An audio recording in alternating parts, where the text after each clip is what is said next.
The private airfield outside New York smelled of jet fuel and rain, and Adrian DeLuca stood at the edge of the tarmac with his hands in his coat pockets, watching his younger brother pace beside the idling Gulf Stream like a man trying to outrun his own thoughts. "Say it again," Adrian said, slowly this time. Matteo stopped pacing. Even now, with his tie loosened and his eyes rimmed red from 3 sleepless nights, he carried himself like the heir he was born to be. Chin lifted, shoulders squared, the DeLuca bearing that made men in expensive suits lower their voices when he entered a room. But underneath it, Adrian could see the crack. He had spent his whole life learning to read his brother's face, and what he read now frightened him more than any battlefield ever had. "Uncle Salvatore," Matteo said.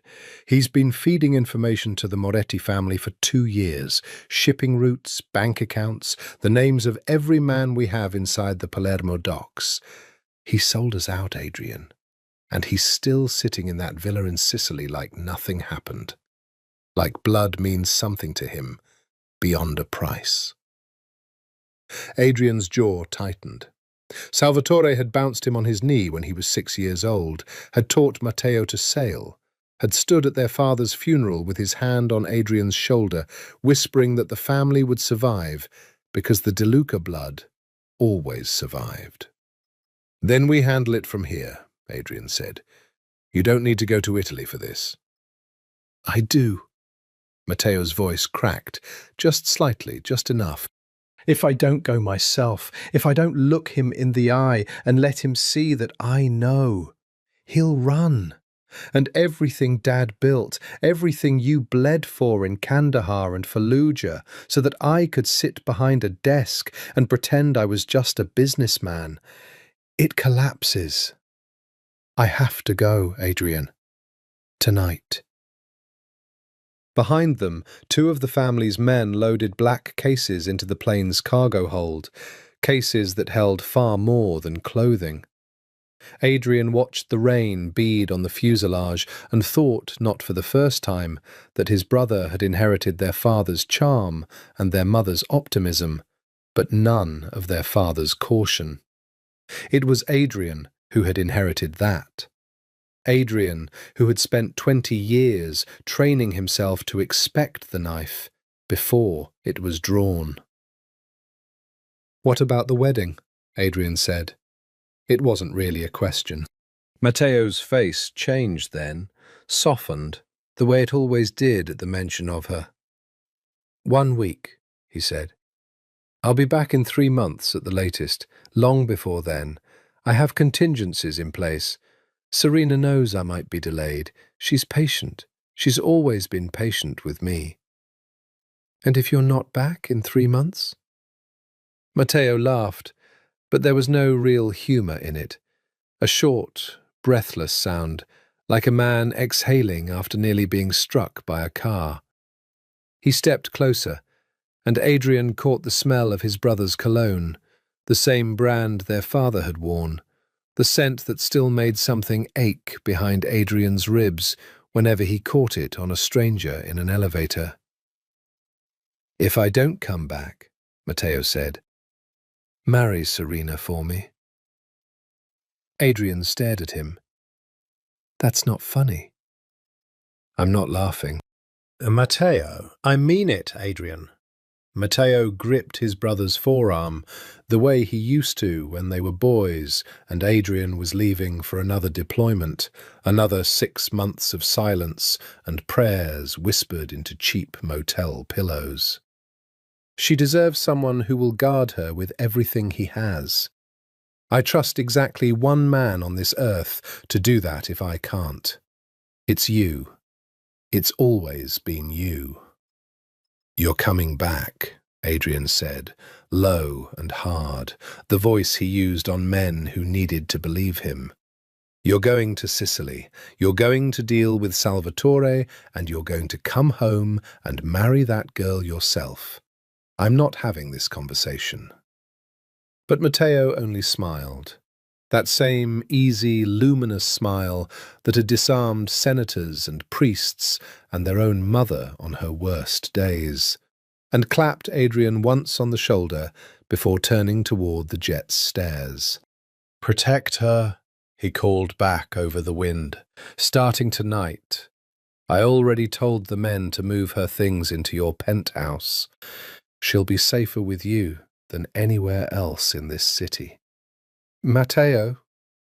But his brother was already climbing the stairs, already lifting a hand in a wave that felt, absurdly, like a farewell rehearsed for a funeral rather than a business trip. The engines roared louder. Adrian stood on the tarmac long after the jet had lifted into the black, rain-soaked sky, his brother's words circling in his skull like something he couldn't yet name. "Marry Serena for me." He told himself it was a joke, the kind of dark humour men in their family use to armour themselves against fear. He told himself Matteo would call within the week, laughing about Salvatore's inevitable confession, already planning the honeymoon he'd delayed twice for business. He did not yet know that in 11 weeks he would remember this exact moment, the smell of jet fuel, the rain on his collar, his brother's hand on his arm, as the last ordinary conversation they would ever have. He turned and walked back to the car, already composing in his mind the security protocols he would need to move a woman he had met only twice into the most guarded penthouse in Manhattan. He did not know her favorite color, her middle name, the sound of her laugh. He knew only that she belonged to his brother, and that his brother had asked him, no, had told him, to keep her breathing until he came home. It should have been simple. Duty always had been before her. Serena Ashford had drawn the same building 6 times before she admitted to herself that she was avoiding her own apartment.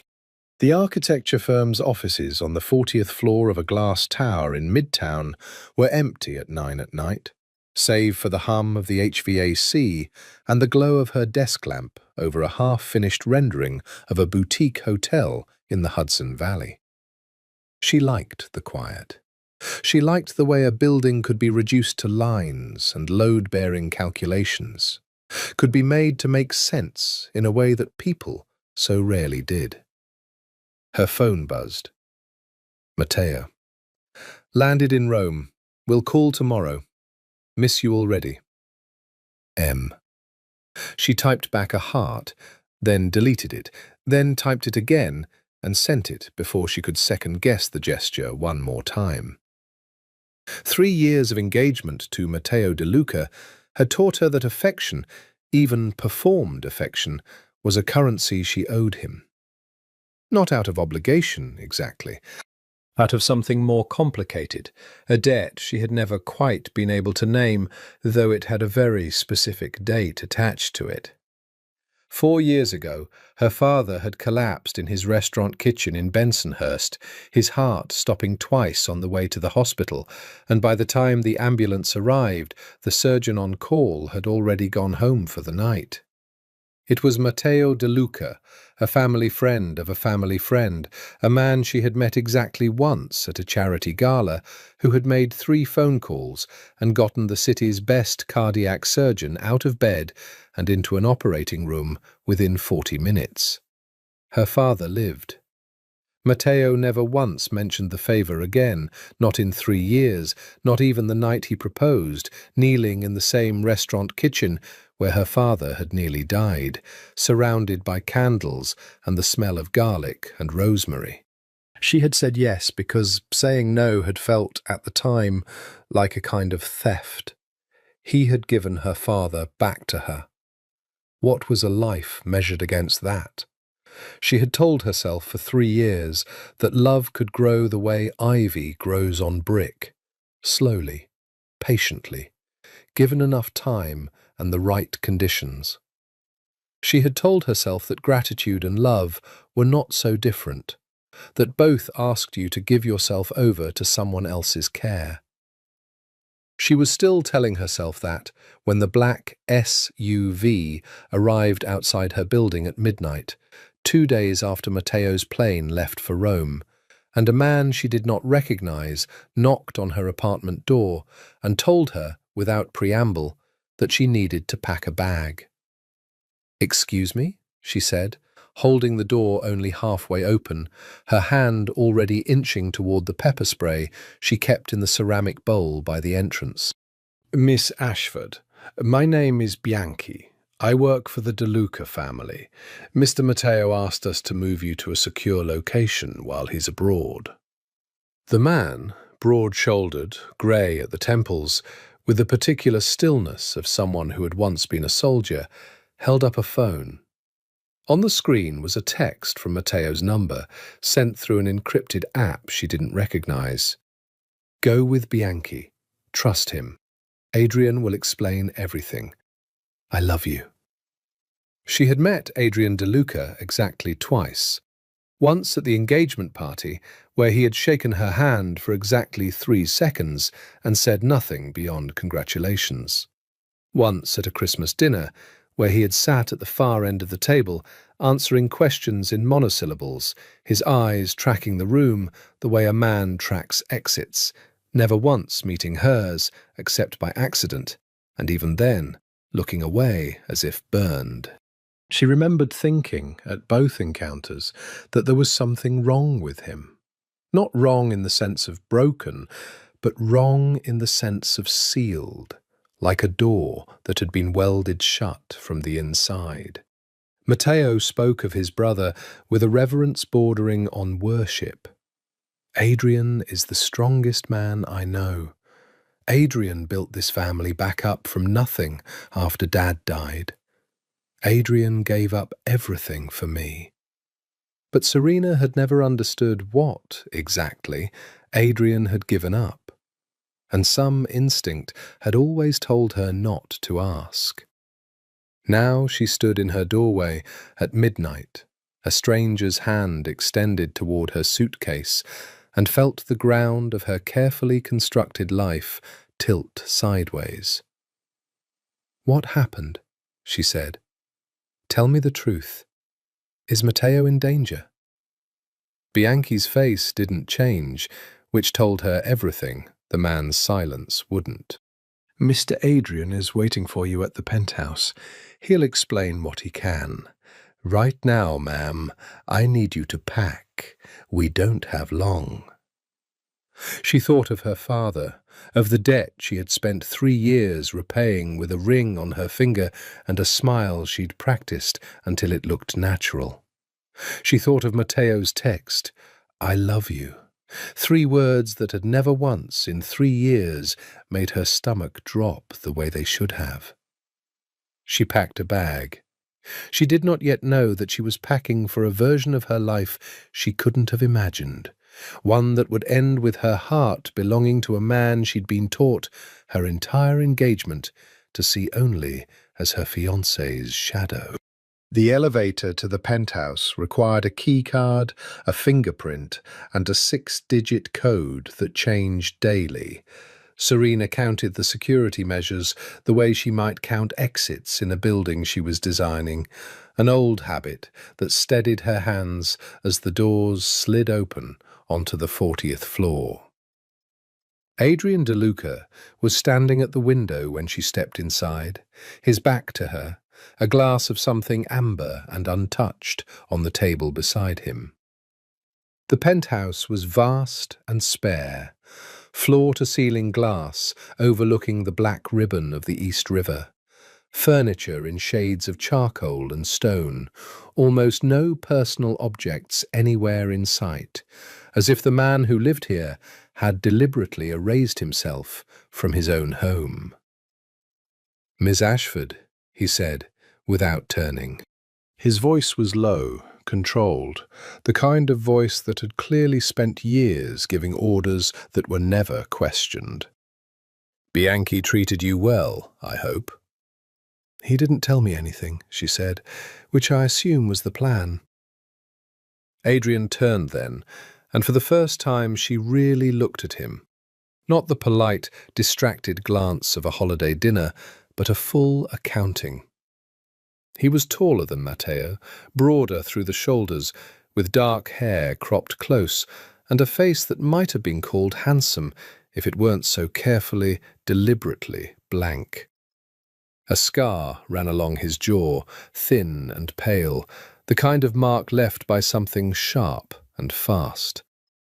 His eyes were the same near black as Matteo's, but where Matteo's eyes danced and invited, Adrian's simply watched, unreadable as a locked door.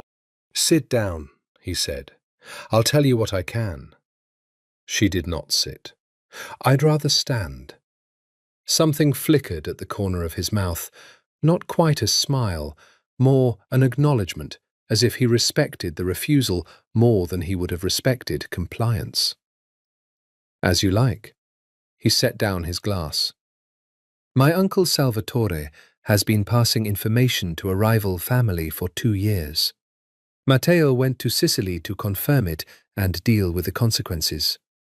Until we know exactly how deep the betrayal runs and who else might be compromised, you are a target. Anyone connected to Matteo is a target. That includes you. So I'm bait. You're a liability someone might use against him," Adrian said, "and I intend to make sure that never happens. You'll stay here. My security detail will handle everything else. Your work, your family, anything that requires you to leave the building.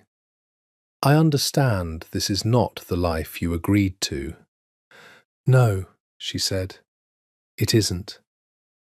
He studied her for a long moment, and she had the strange sensation of being assessed the way one might assess a structure for load-bearing weaknesses, not unkindly, but thoroughly, missing nothing.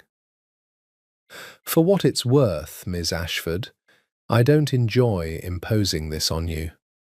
But my brother asked me to keep you safe, and I intend to do exactly that, whatever it requires." "Does that include telling me why you and I have exchanged maybe 10 sentences in 3 years, and now I'm supposed to live in your apartment?" The question landed somewhere she hadn't expected. She saw it in the almost imperceptible tightening around his eyes, gone as quickly as it appeared. "That's not relevant to your safety," he said. "It's relevant to whether I trust you." "You don't have to trust me," Adrian said. "You only have to survive the next 3 months. I don't need your trust for that. I need your cooperation." It should have angered her, the cold efficiency of it, the way he spoke of her survival as a logistics problem rather than a woman's life.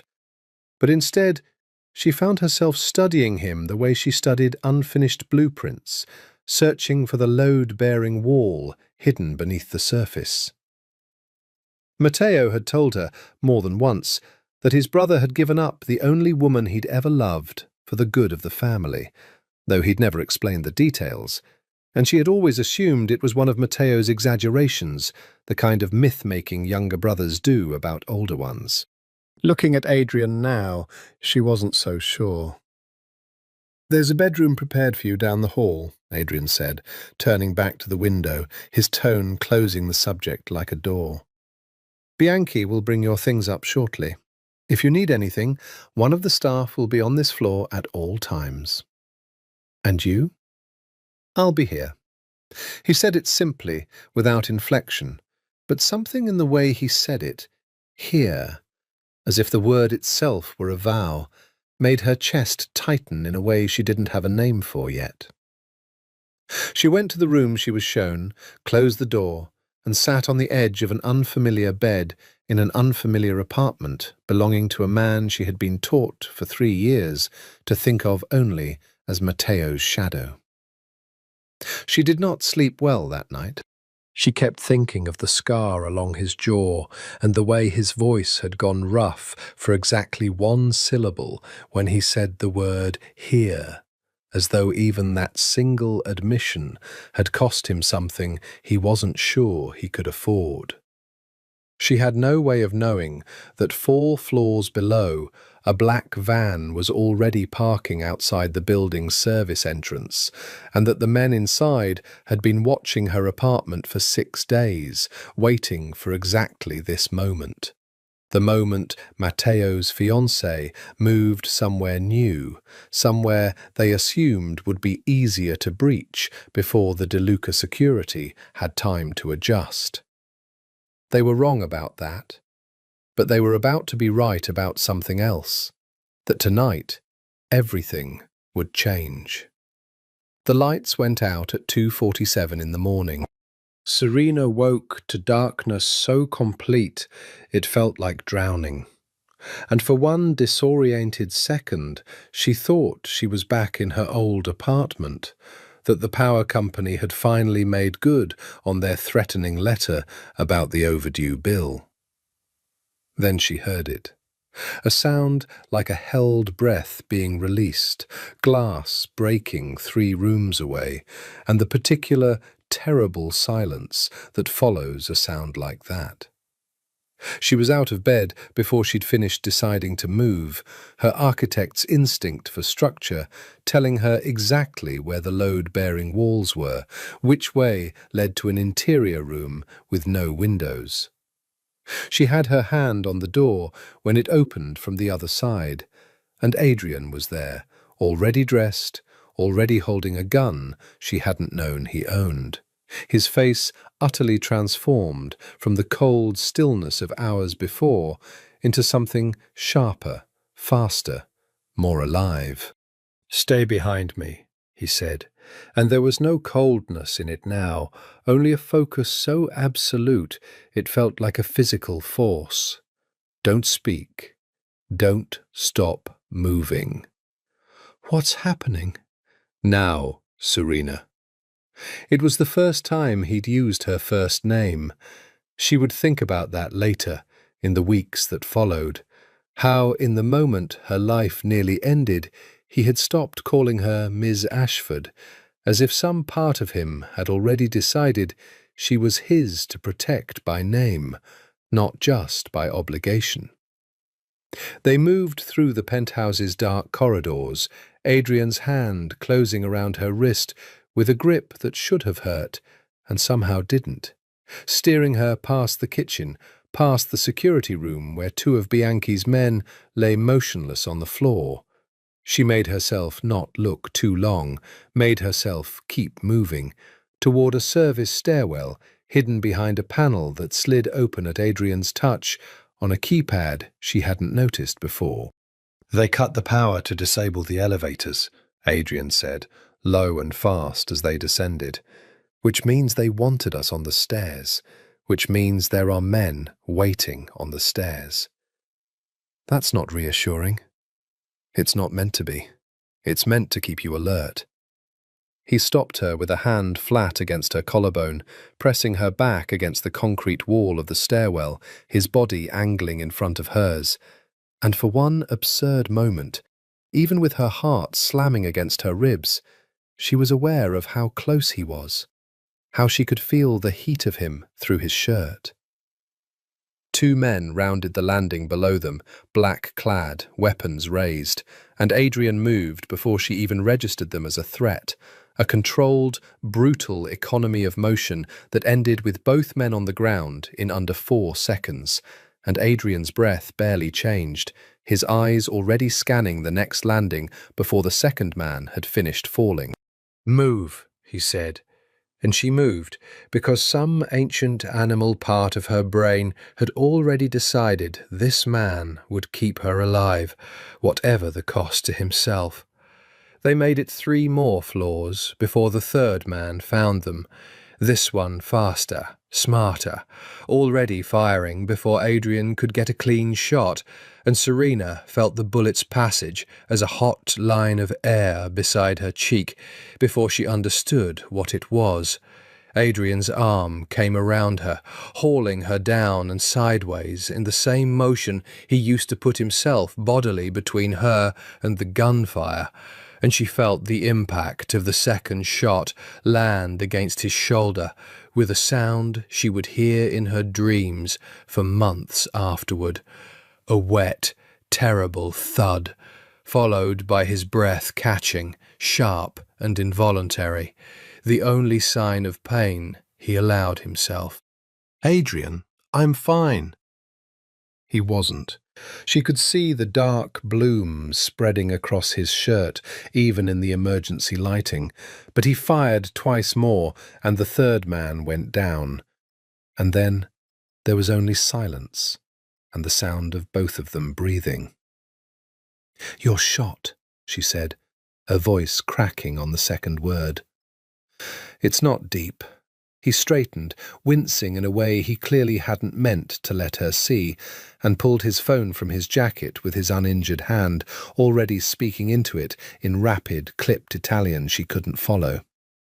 When he lowered it, his eyes found hers in the dim light, and for the first time since she'd met him, 3 years and 2 dinner parties and 1 nightmare of a night ago, she saw something in his face that wasn't ice. It was fear. Not for himself. For her. "Why did you do that?" she said. You could have moved out of the way." "No," Adrian said simply, as if the question itself made no sense to him. "I couldn't." She didn't understand yet what those 2 words would come to mean. She only knew that as he led her the rest of the way down the stairwell, his uninjured arm still angled protectively in front of her, something in her chest had shifted a 1/4 inch off its foundation, and she suspected, with the same certainty an architect feels when she notices the first hairline crack in a wall that will, eventually, bring the whole structure down, that it was never going to shift back. They took her to a private clinic 2 hours outside the city, one of the black SUVs, Bianchi's replacement, a quiet, efficient woman named Costa, had waiting in an underground garage 3 blocks from the penthouse. And it wasn't until Adrian was lying on a treatment table, a doctor probing at the bullet wound in his shoulder with methodical calm, that Serena allowed herself to shake. "You should sit down," the doctor said to her, not unkindly, and she realized she'd been standing in the doorway of the treatment room for several minutes, her arms wrapped around herself, watching blood, his blood, soak through gauze faster than the doctor could replace it. "Is he going to be all right?" The bullet went through soft tissue, missed the artery by about a centimetre. The doctor glanced at Adrian, who lay perfectly still, his jaw tight, refusing the sedative he'd been offered twice. "He's lucky, or very good at getting shot in places that don't kill him. I understand this isn't his first time." "It's not," Adrian said, through his teeth, and Serena heard, for the first time, something almost like dry humour in his voice. She sat, finally, in the plastic chair against the wall and watched the doctor work, and thought about how strange it was that 4 hours ago she had considered this man a stranger, a cold extension of the family she'd married into out of gratitude rather than love, and now she couldn't seem to look away from the steady rise and fall of his chest, reassuring herself with every breath that he was still here, still breathing, still alive, because he had put his own body between her and a bullet, without a single second of hesitation. "You didn't answer my question," she said, once the doctor had stepped out to prepare the sutures. "Why did you do it, really?" Adrian was quiet for a long moment, staring at the ceiling, and when he spoke, his voice had lost the clipped efficiency she'd come to associate with him. "Matteo asked me to protect you. I don't do things by half measures." "That's not an answer. That's a job description." His eyes moved to hers then, and something in them, some old, buried thing, made her breath catch in a way that had nothing to do with the danger of the night. "I don't know how to explain it in a way that will make sense to you," he said, "except to say that when that man raised his weapon, I didn't think about my brother. I didn't think about duty, or the family, or any of the things I'm supposed to think about.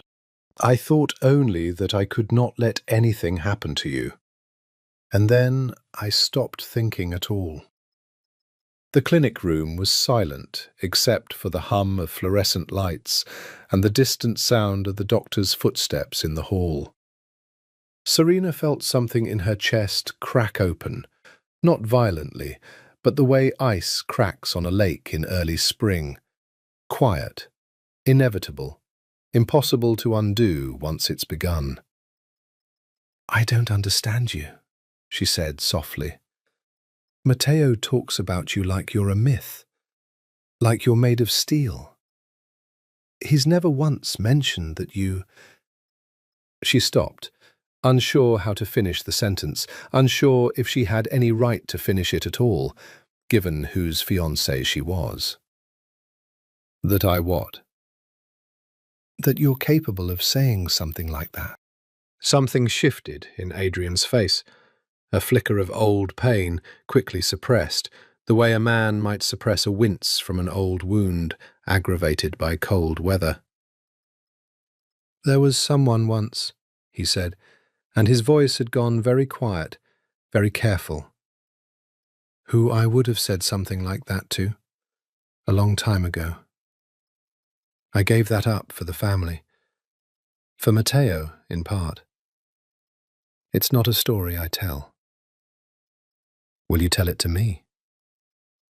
He looked at her, really looked, in a way that made her feel, absurdly, as though she was standing at the edge of something enormous and could either step back or step forward, and there would be no third option, no safe middle ground. "Not tonight," he said finally. "Tonight you should sleep. Tomorrow we leave the country. It won't be safe here again for a long time." She wanted to press him. Some new, unfamiliar hunger in her wanted to know everything about this man. The woman he'd given up, the scar on his jaw, the 15 years of silence Matteo always alluded to, but never explained. But the doctor returned then, needle and thread in hand, and Serena watched Adrian's face go carefully blank again as the suturing began.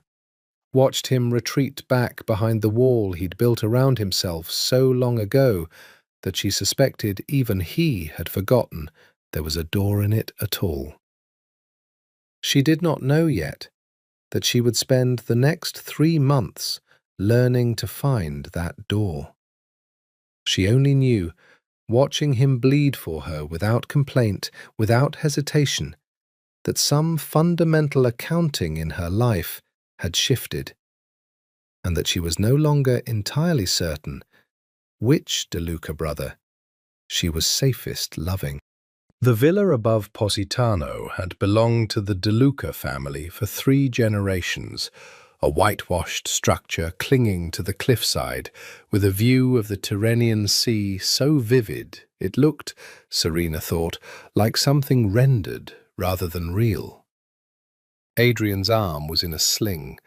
The papers Costa handed them at the airport in Naples identified them as Mr. and Mrs. Antonio Rossi, honeymooning newlyweds from Milan, a cover story constructed with the same ruthless efficiency Adrian brought to everything else. "We'll need to behave like a married couple in public," Adrian said, once they'd been shown to the villa's east wing, his voice flat and businesslike in a way that made the words sound like a tactical briefing rather than an intimacy. Staff, neighbors, anyone who might be watching. Convincingly. "That means physical affection when observed, nothing you're not comfortable with. And when we're not observed? Then we're exactly what we are. 2 people keeping each other alive until my brother comes home." She told herself that was fine. That was, in fact, precisely what she wanted. A clean, professional arrangement, free of the complicated ache that had settled in her chest since the stairwell, since the clinic, since she'd watched him bleed and lie perfectly still and tell her, in that low, careful voice, that he hadn't been able to let anything happen to her. The villa had 2 bedrooms in the east wing, connected by a shared sitting room. And that first night, she watched Adrian set his single duffel bag on the floor beside the bed farthest from hers, on the opposite wall, as if he'd measured the maximum possible distance the room allowed and claimed it deliberately. "You don't have to sleep over there," she said, immediately regretting how it sounded, too forward, too much like an invitation she hadn't meant to extend. Not really. Except that some traitorous part of her had meant it exactly that way. "I do," Adrian said, without looking at her, and something in his tone told her the subject was closed, though not, she thought, because he was indifferent. Because he wasn't. Over the following days, she learned the shape of him the way she learned the shape of a building she was tasked with renovating, slowly, respectfully, alert to the load-bearing elements that couldn't be moved without the whole structure collapsing. He woke before dawn and ran the cliffside path with a discipline that bordered on penance. He ate sparingly, drank rarely, spoke to the house staff in fluent Italian that carried none of the coldness she'd assumed was simply his nature. He read actual paper books, dense histories of Rome and the Ottoman Empire, stacked beside his bed in a language of their own. And once, when she asked what he was reading, he'd looked almost embarrassed, as if being caught at something private. "My mother used to read to us," he said, "before she died. Matteo doesn't remember much of it. He was young. I remember all of it." "What happened to her?" "Cancer. I was 17. Matteo was 10. He said it the way he said most things about his family, factually, without visible grief, though she'd begun to notice that the flatness of his voice when he discussed loss was its own kind of tell, a deliberate smoothing over of something jagged underneath. "My father remarried within a year. It wasn't a warm household after that. I left for the army as soon as I could enlist." "And you came back?" "When my father died. Someone had to run things, and it wasn't going to be Matteo. Not then. He was 24, brilliant, but not ready.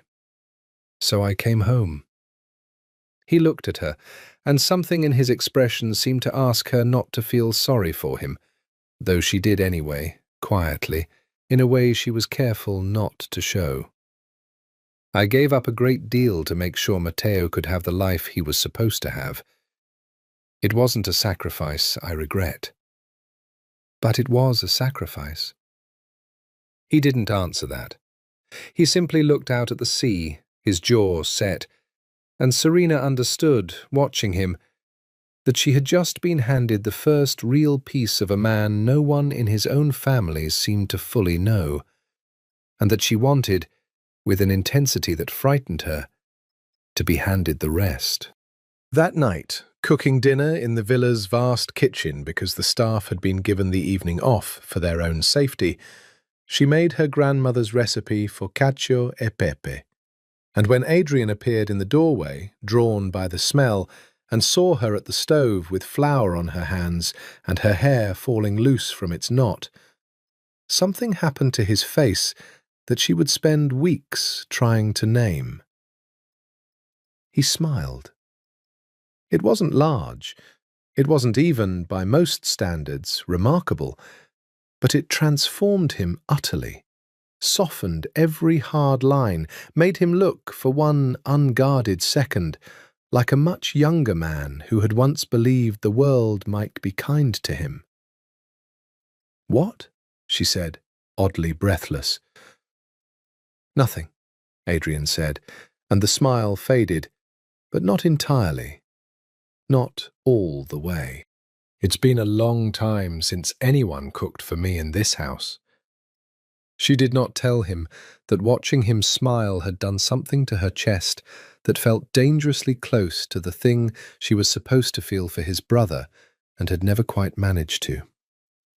She only handed him a plate and watched him eat, and told herself that this, whatever this was becoming, was simply gratitude, simply the strange intimacy of shared danger, and nothing she needed to examine too closely. She was, she would later admit, lying to herself rather beautifully. The storm hit the Amalfi coast on their 9th night at the villa, knocking out power across the entire hillside, and Serena found herself sitting on the stone floor before the living room's enormous fireplace, wrapped in a blanket, watching Adrian coax a fire to life with the patient competence of a man who had built fires in worse conditions than this. "Special Forces trains you for everything except small talk," he said, when she asked how he'd learned to do it so well. "I spent 4 years in places with no electricity and less water. A fireplace in a villa is practically decadent." "Tell me about it. Not the fireplace. The 4 years." He sat back on his heels, watching the flames catch, and for a long moment she thought he wouldn't answer, that she'd pushed against a wall that genuinely wouldn't move. Then, slowly, he began to talk, and she understood that this, too, was something rare. A door opening that had been closed to almost everyone for a very long time.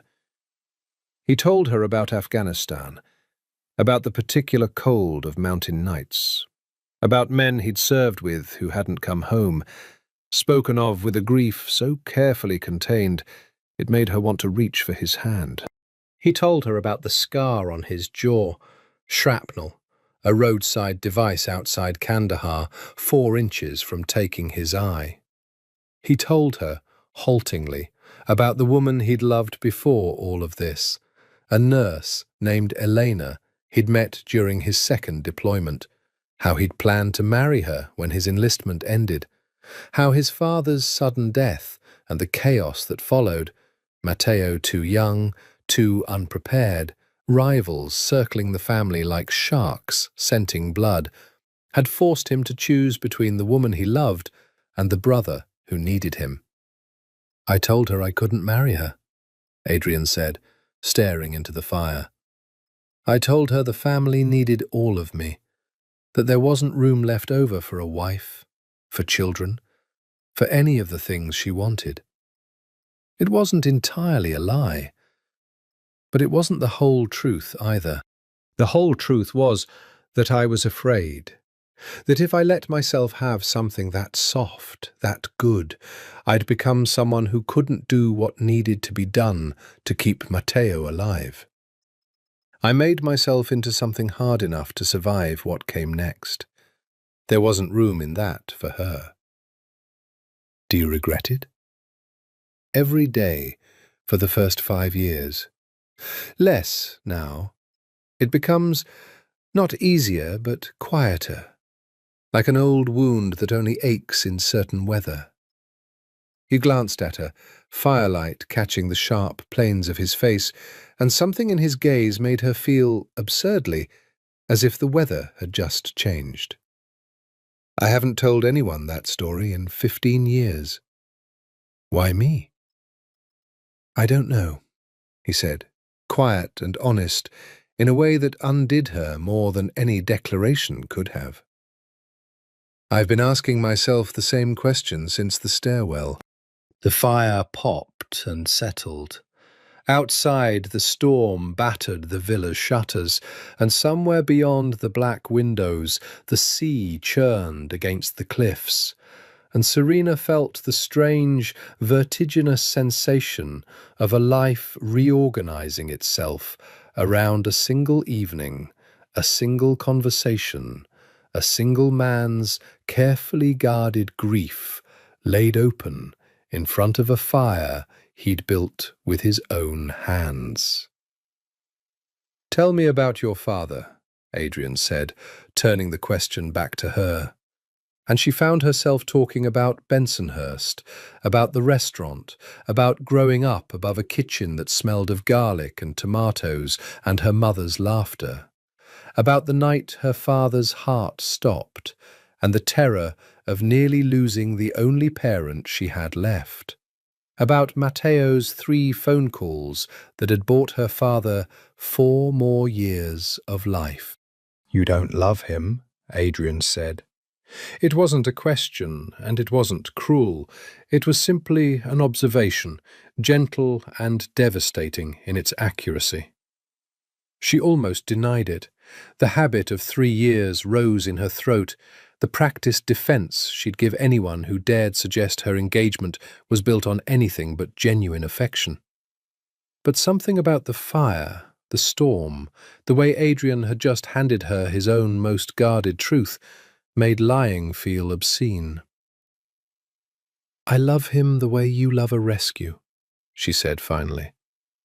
"The way you'd love anyone who pulled you out of a burning building. I've spent 3 years trying to convince myself that gratitude could grow into something else, if I just gave it enough time." "Has it?" She looked at him then, really looked, the firelight catching the scar along his jaw, the careful stillness of his hands, the way his eyes hadn't left her face since she'd started talking, and felt the answer rise up in her chest with a clarity that terrified her. "I don't know anymore," she said, which was, she realized even as she said it, its own kind of lie. She knew. She had known since the stairwell. She simply didn't yet have the courage to say it aloud to the one man in the world she absolutely could not say it to. Adrian looked away first, back to the fire, his jaw tight with the particular discipline of a man refusing to let himself want something he had no right to want. "You should sleep," he said. "The storm will pass by morning." She did not sleep. Not for a long time. She lay awake in the dark, listening to the storm, and to the sound of Adrian moving quietly in the next room, and understood that whatever line existed between them, the line drawn by his brother's ring on her finger, by 3 years of practiced gratitude, by every rule of loyalty either of them had ever lived by, had just become immeasurably harder to hold. They moved to a fortified estate outside Montepulciano after Costa intercepted chatter suggesting the Amalfi Villa's location had been compromised. A stone castle, technically, 400 years old, with walls 3 feet thick and a single narrow road leading up through terraced vineyards, chosen precisely because anyone approaching could be seen from miles away.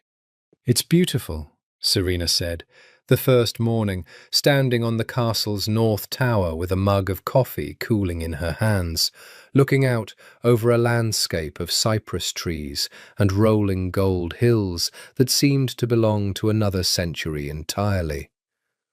"It's a fortress that happens to be beautiful," Adrian said, joining her at the parapet, close enough that she could feel the warmth of him even in the cool morning air.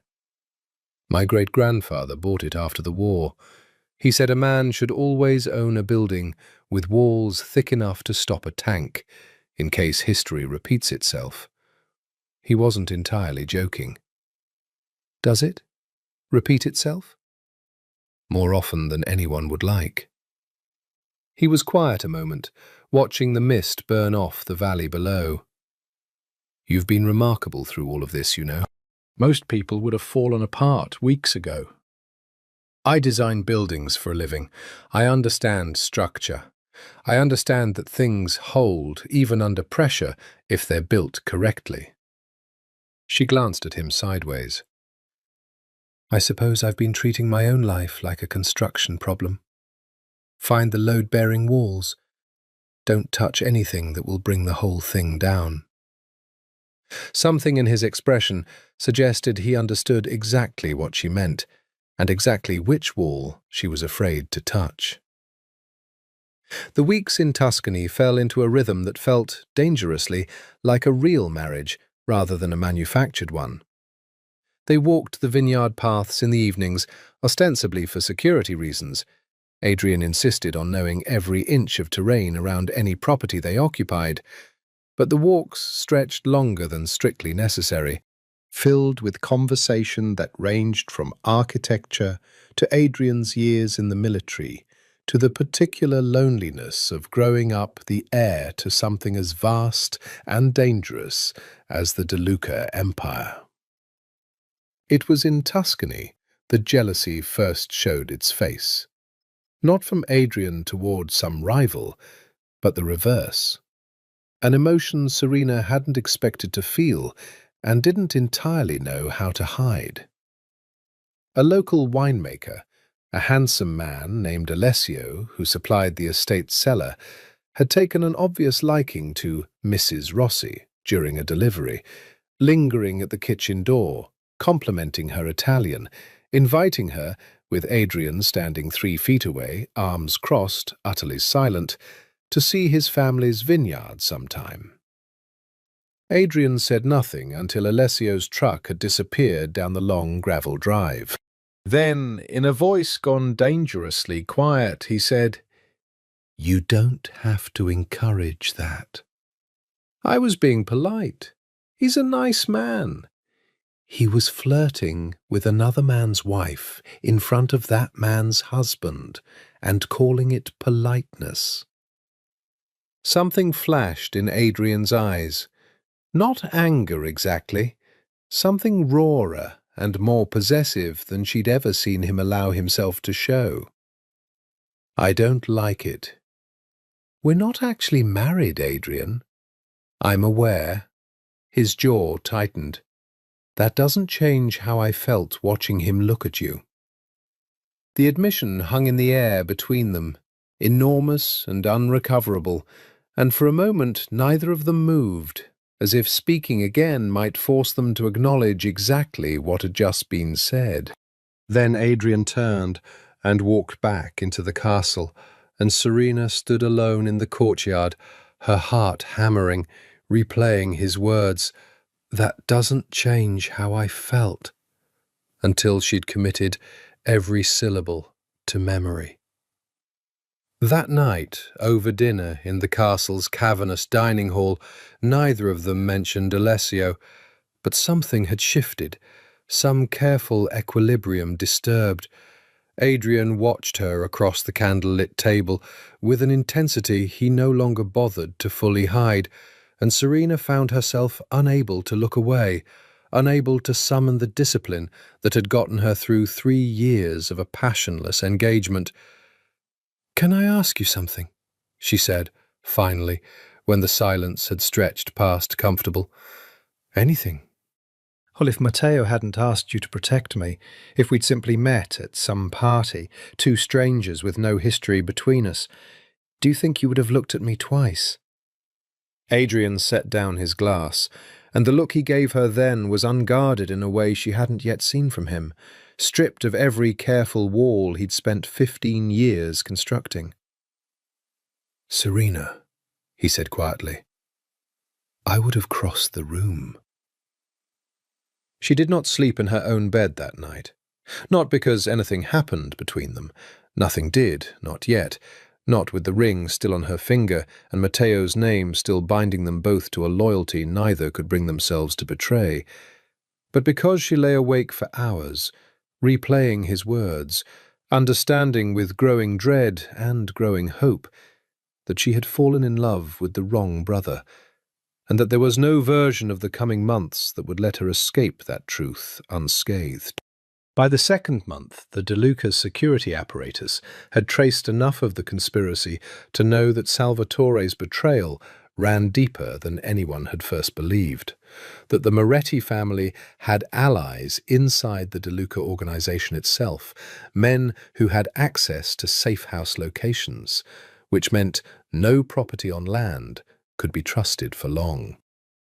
Costa's solution was a 120-foot yacht, registered to a shell company in Malta, drifting a careful, unpredictable course across the Mediterranean with no fixed itinerary anyone could track.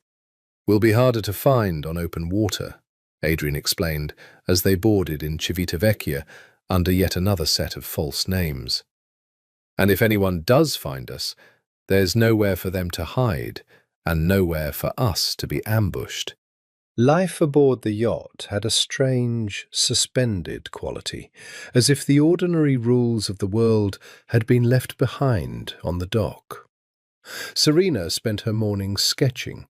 She'd begun designing, purely for herself, a house she had no plans to ever build, a house with wide windows and a fireplace and a kitchen large enough for two people to cook in together, though she was careful never to let Adrian see the plans in enough detail to notice the second bedroom she'd quietly, deliberately left out entirely. Adrian, for his part, had begun to unwind in ways she hadn't thought him capable of.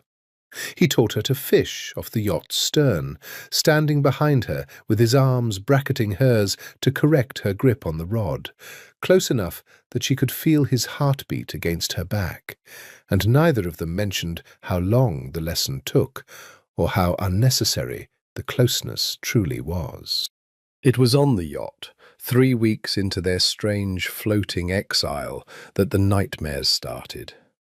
She woke gasping at 3 a.m, her sheets soaked with sweat, the stairwell replaying behind her eyes, the sound of the bullet passing her cheek, the wet thud of it finding Adrian's shoulder instead, the terrible certainty, relived every night now, that this time he wouldn't get up. She found herself, without deciding to, walking down the narrow corridor to his cabin and knocking softly on the door. He opened it instantly, fully alert despite the hour, as if some part of him never truly slept. "Serena, what's wrong?" "Nothing. Everything. I don't know." She was shaking, and she hated herself for it, hated the way 3 years of careful composure had abandoned her the moment real fear touched her life. "I keep dreaming about the stairwell. I keep dreaming you don't get up." Adrian didn't say anything. He simply opened the door wider and let her in, and when she sat trembling on the edge of his bed, he settled beside her, not touching her, careful even now to maintain some sliver of distance, and said quietly, "I'm here. I got up. I'll keep getting up." "Promise me." "I can't promise you that," he said, with the brutal honesty she'd come to associate with him. "I can promise you that as long as I'm breathing, nothing will touch you that hasn't gone through me first." She leaned into him then, without deciding to, and felt him go very still, the way a man goes still when he's holding something he's terrified of breaking. His arm came around her slowly, carefully, and she felt the warmth of him seep into her shaking shoulders, and somewhere in the dark quiet of that cabin, rocked gently by the black Mediterranean, she fell asleep against his chest for the first time. She woke at dawn to find herself alone in the bed, his side already cold, but draped over her shoulders, carefully, deliberately, without waking her, was his coat, still warm from his body, smelling of him, and she lay there for a long moment before she rose, holding the coat against her like something sacred, understanding that this was as close as Adrian De Luca would allow himself to come to an admission he wasn't ready to speak aloud. She found him on deck an hour later, watching the sunrise with a mug of coffee he hadn't touched, and when she approached, He didn't turn, though she saw his shoulders tense at the sound of her footsteps. "Thank you," she said, "for the coat. You were cold.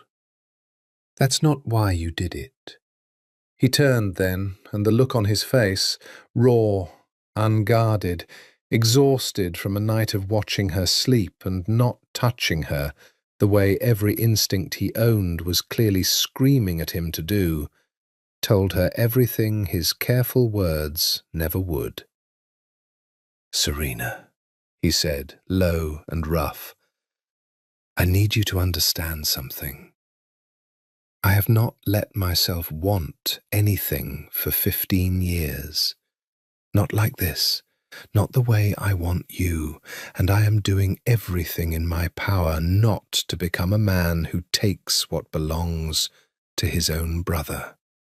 I'm not a possession, Adrian. I'm not something that belongs to anyone." "No," he agreed quietly, "but you are someone I love, and I am not the man who has any right to say that to you." The words hung between them over the churning wake of the yacht, the sun climbing gold and merciless over the water, and Serena understood, with the particular clarity that only comes from staring directly at the thing you've spent weeks refusing to name, that she loved him too.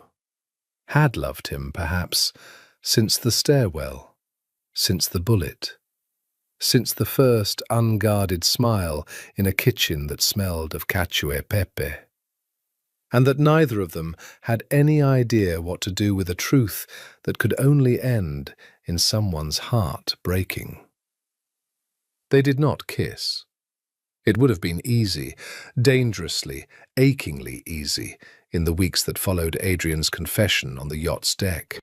There were 100 moments that offered themselves like open doors.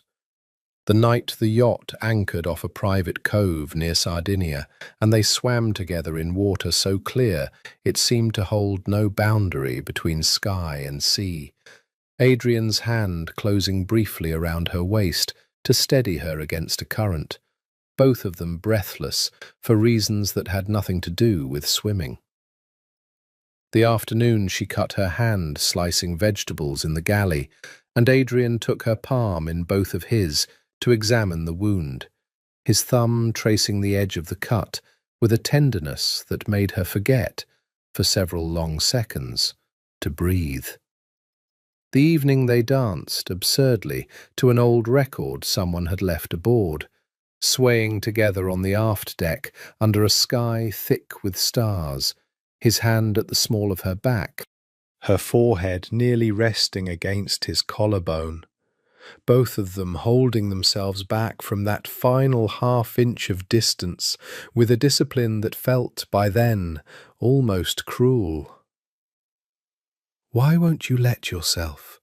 she asked him once, after the dancing when they stood at the rail, close enough that their hands rested inches apart on the polished wood. "Because he's my brother," Adrian said. "And because if I let myself cross that line while he's still out there, still trusting me to keep you safe and nothing more, I don't know what kind of man that makes me. I've spent my whole life being the one who doesn't break faith. I won't start with the one thing that matters most." "And if he doesn't come back?" The question had been growing in the silences between them for weeks, unasked, unwelcome, but real.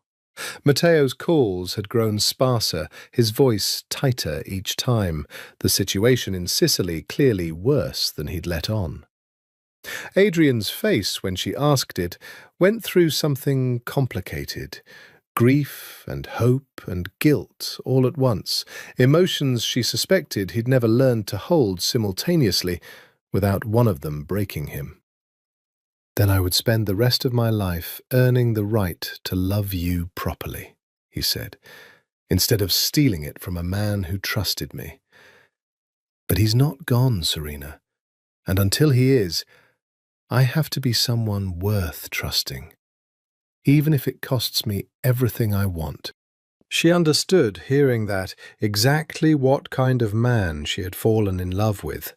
Not the cold commander Matteo described with such easy reverence, but a man who had spent his entire life sacrificing his own wants on the altar of other people's needs, who had given up one woman for his family 15 years ago and was now prepared to give up another for the same reason, and who somehow still believed, after everything, that this made him the lesser brother, rather than the better man. "I'm not asking you to break faith with him," she said. "I would never ask that of you.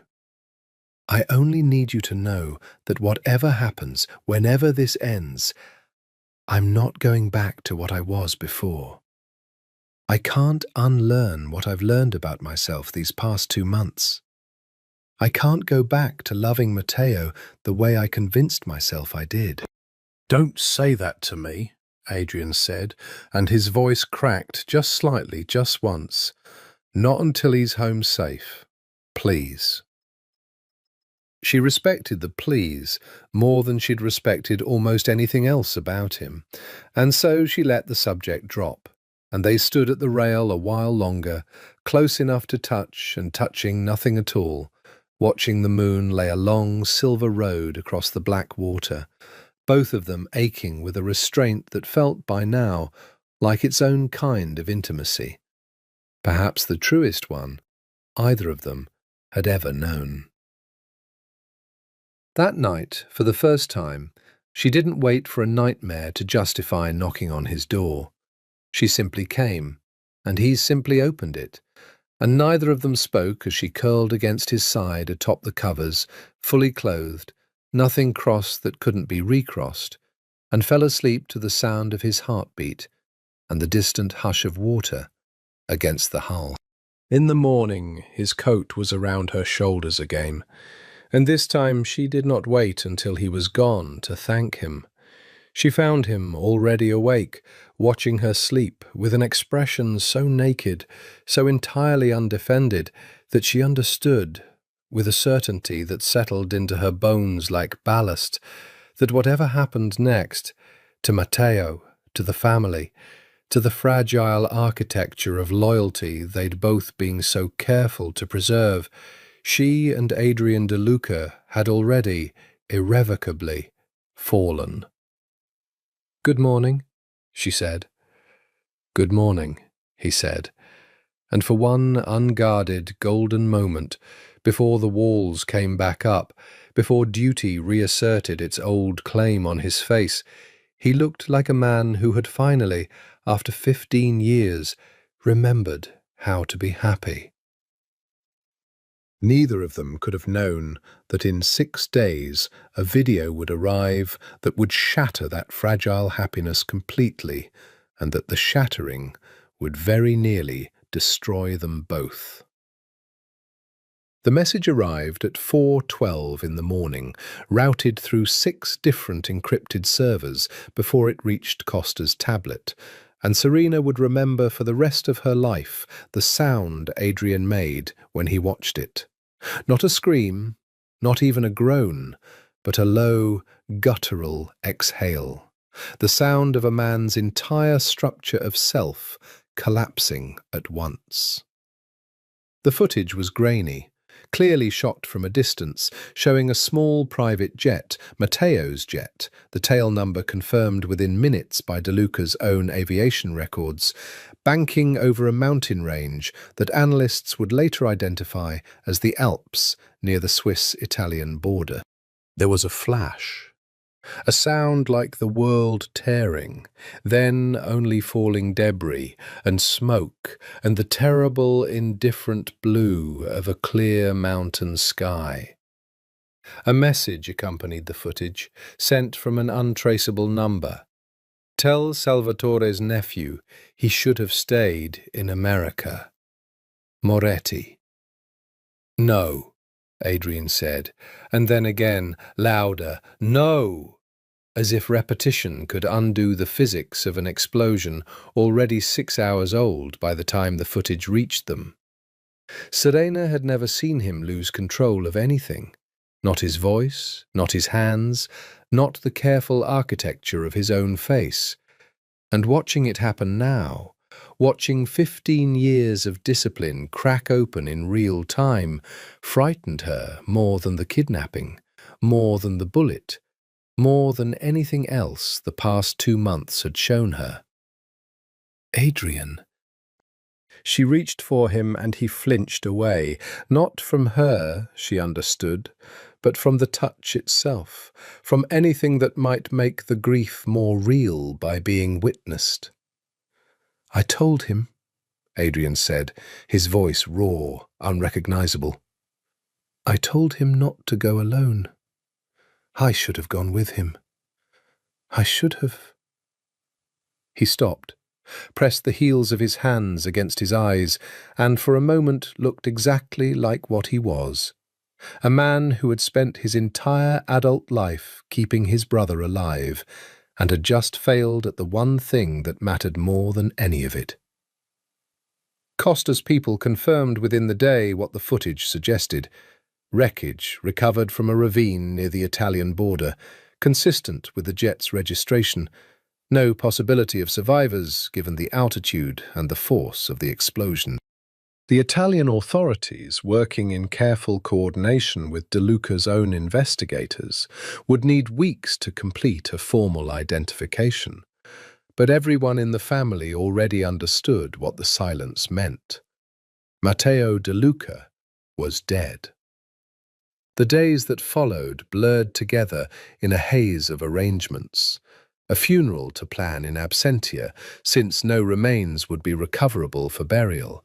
De Luca family members flying in from 3 continents, the terrible theatre of grief performed for cameras and rivals alike, since even mourning, in a family like this one, could never entirely escape being also a demonstration of strength.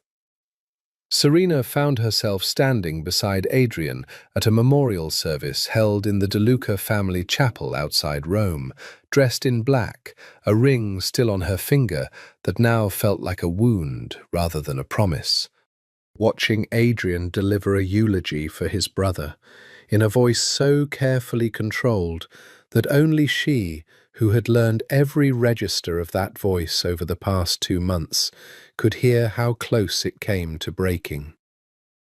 "My brother was the best of us," Adrian said, standing at the chapel's altar, his eyes finding Serena's for one unguarded second before returning to the crowd of black-suited mourners who were, in truth, half business associates calculating the family's new vulnerabilities. He believed the family could be more than its worst instincts. He believed in things I stopped believing in a long time ago. Love, second chances, the idea that a man could build something good out of something broken. I failed to protect him. I will spend whatever life I have left making sure his faith wasn't wasted.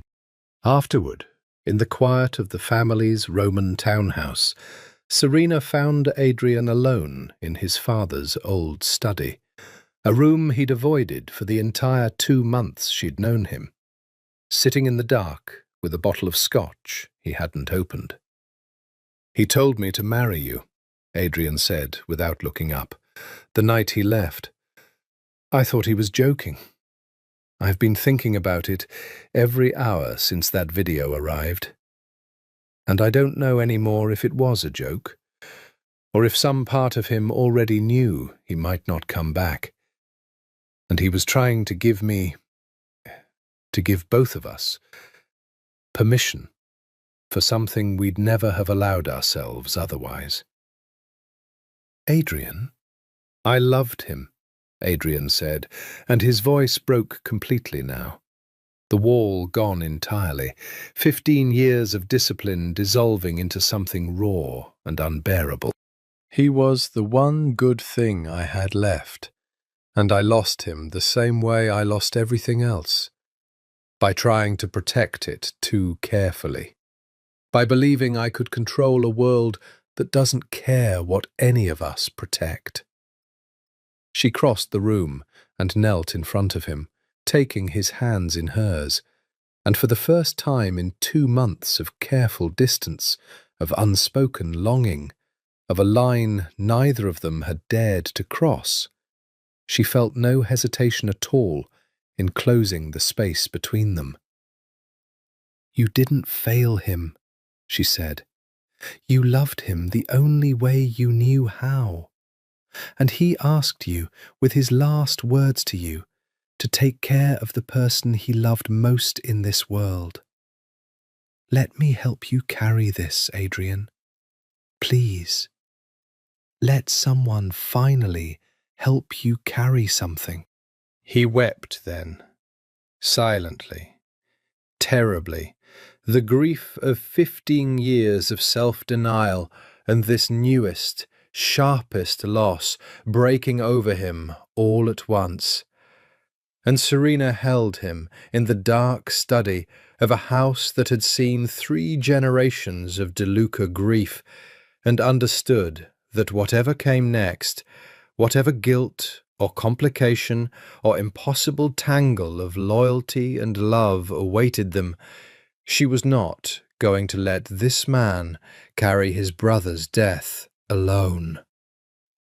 Grief, Serena learned in the weeks that followed, did not move in a straight line. It came in waves that receded just long enough to let you believe you'd survived it, then crashed back with a force that stole your breath entirely. She watched Adrian move through those weeks with the same discipline he brought to everything, throwing himself into the business of consolidating the family's holdings, meeting with lawyers and captains and men who spoke in the careful euphemisms of an organization managing a succession crisis, all while a private, unspoken grief carved itself deeper into the lines around his eyes each day. They returned to New York a month after the memorial, to the same penthouse where the first bullet had been fired, and something about being back within those walls seemed to loosen whatever restraint had held them both in place during their months on the run. There was no more pretense to maintain, no audience of neighbours or staff requiring the performance of marriage, no enemy watching for a crack in their cover story. And yet the two of them found themselves, night after night, sitting together in the same room, long after any practical reason for doing so had expired. "I keep thinking I should feel guilty," Serena admitted one evening, curled into the corner of Adrian's sofa with a glass of wine she'd barely touched, "for how much I want to be near you. Matteo's been gone barely 6 weeks." "I feel it too," Adrian said. "Every day. I loved my brother more than I've loved almost anyone in this world. And some part of me is horrified that grief and this," he gestured helplessly at the space between them, "can exist in me at the same time. But I think, if I'm honest, that they've always existed at the same time. I fell in love with you while he was still alive, Serena. I just didn't let myself say it until I thought I'd lost the right to say anything at all." "When?" she asked softly. "When did you know?" He considered the question with the same careful attention he gave everything, turning it over before answering. "The stairwell," he said finally. "The moment the bullet grazed your cheek, and I understood, with total clarity, that I would give my life to make sure nothing like that ever came close to you again. I told myself it was duty. It wasn't duty. Duty doesn't feel like that." She set down her glass and crossed the small distance between them, and this time, for the first time, there was no invisible boundary keeping her on her side of the room. She sat beside him, close enough to feel the warmth radiating from him, and when he turned to look at her, his eyes carried none of the careful restraint that had governed every interaction between them for 2 months.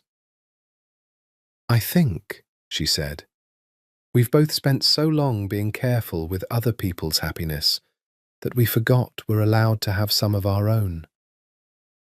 Is that permission? His voice had gone rough, quiet, hopeful in a way she hadn't heard from him before. I think it's an invitation, she said, if you're ready to accept it.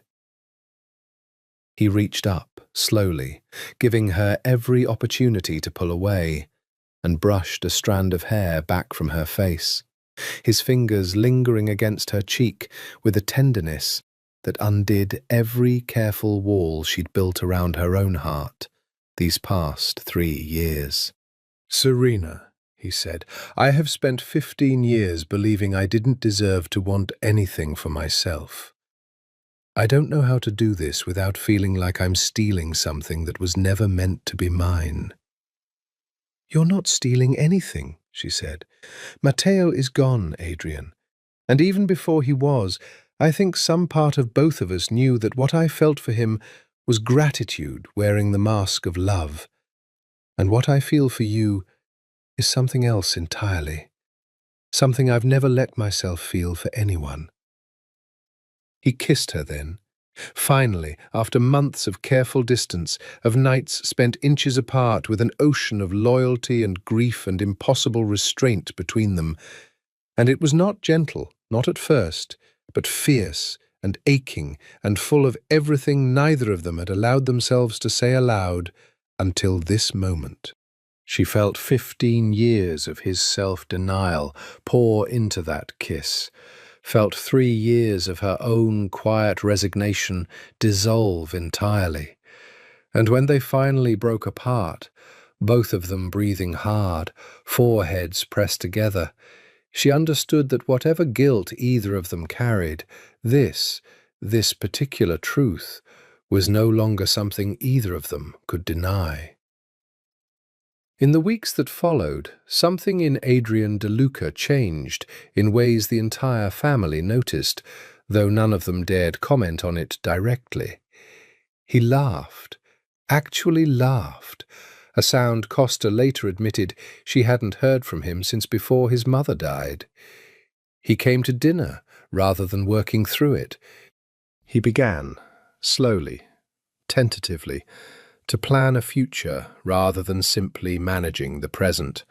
And one evening, standing at the same window where he'd first told her the rules of their arrangement, he told Serena he intended to ask her to marry him properly, not as a cover story or a dying brother's final wish, but because he could no longer imagine his life without her in it.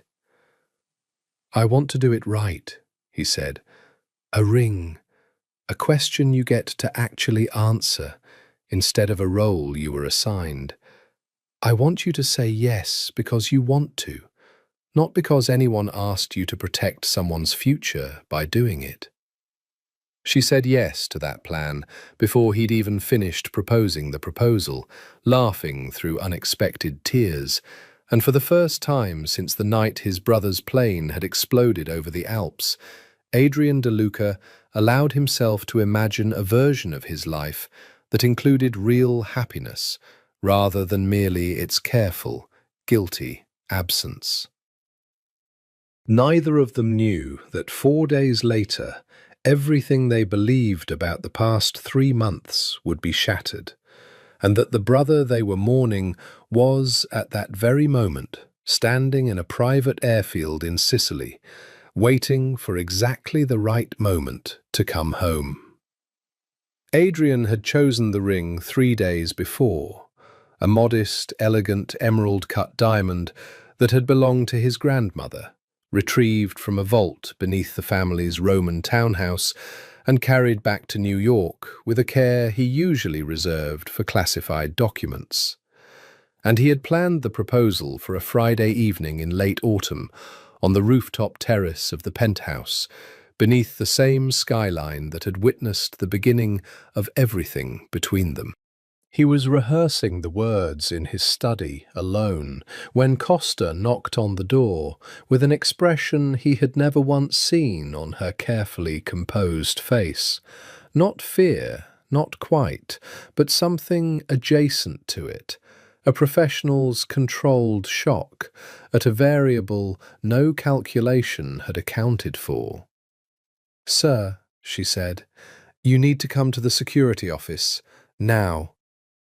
The footage on the monitor showed the building's private elevator, the one reserved for family only, its camera capturing a man stepping out into the 40th floor hallway with the unhurried confidence of someone who had walked that particular path 1,000 times before. Adrian stood frozen, staring at the screen, his mind refusing for several long seconds to process what his eyes were plainly showing him. Matteo. Thinner than before, a fresh scar along one temple, dressed in clothes that looked borrowed rather than his own, but unmistakably, impossibly, his brother. Alive, breathing, walking toward the penthouse door with the same easy stride Adrian had watched cross 1,000 rooms. "That's not possible," Adrian said, and even as he said it, he was already moving, already crossing the study and the hallway and reaching the front door just as it opened from the other side, and there he was, Matteo De Luca, 3 months dead, standing in the doorway with an expression that mixed relief and guilt and something else Adrian couldn't yet name. "Adrian," Matteo said softly, "I need you to let me explain before you do anything you'll regret." Adrian's hand found his brother's shoulder, gripping hard enough to hurt, some part of him still needing physical proof that this wasn't a hallucination born of 3 months of grief. "You're dead," he said. "I buried you. I gave a eulogy at your memorial. I have watched Serena mourn you for 3 months, Matteo, and you are telling me to let you explain?" Behind him, he heard Serena's footsteps in the hallway, heard her sharp intake of breath as she rounded the corner and saw, for the first time since the video, the face of the man she had once agreed to marry out of gratitude, now standing very much alive in the doorway of his brother's penthouse.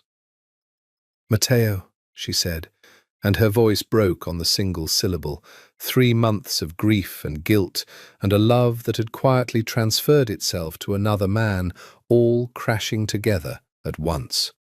"I know," Matteo said, looking between the two of them, his eyes moving from Adrian's white-knuckled grip on his shoulder to Serena's stricken face and back again, and something in his expression suggested that whatever he had expected to find on returning home, he had already, with the particular perception that had always made him more dangerous than his easy charm suggested, guessed exactly what had happened in his absence.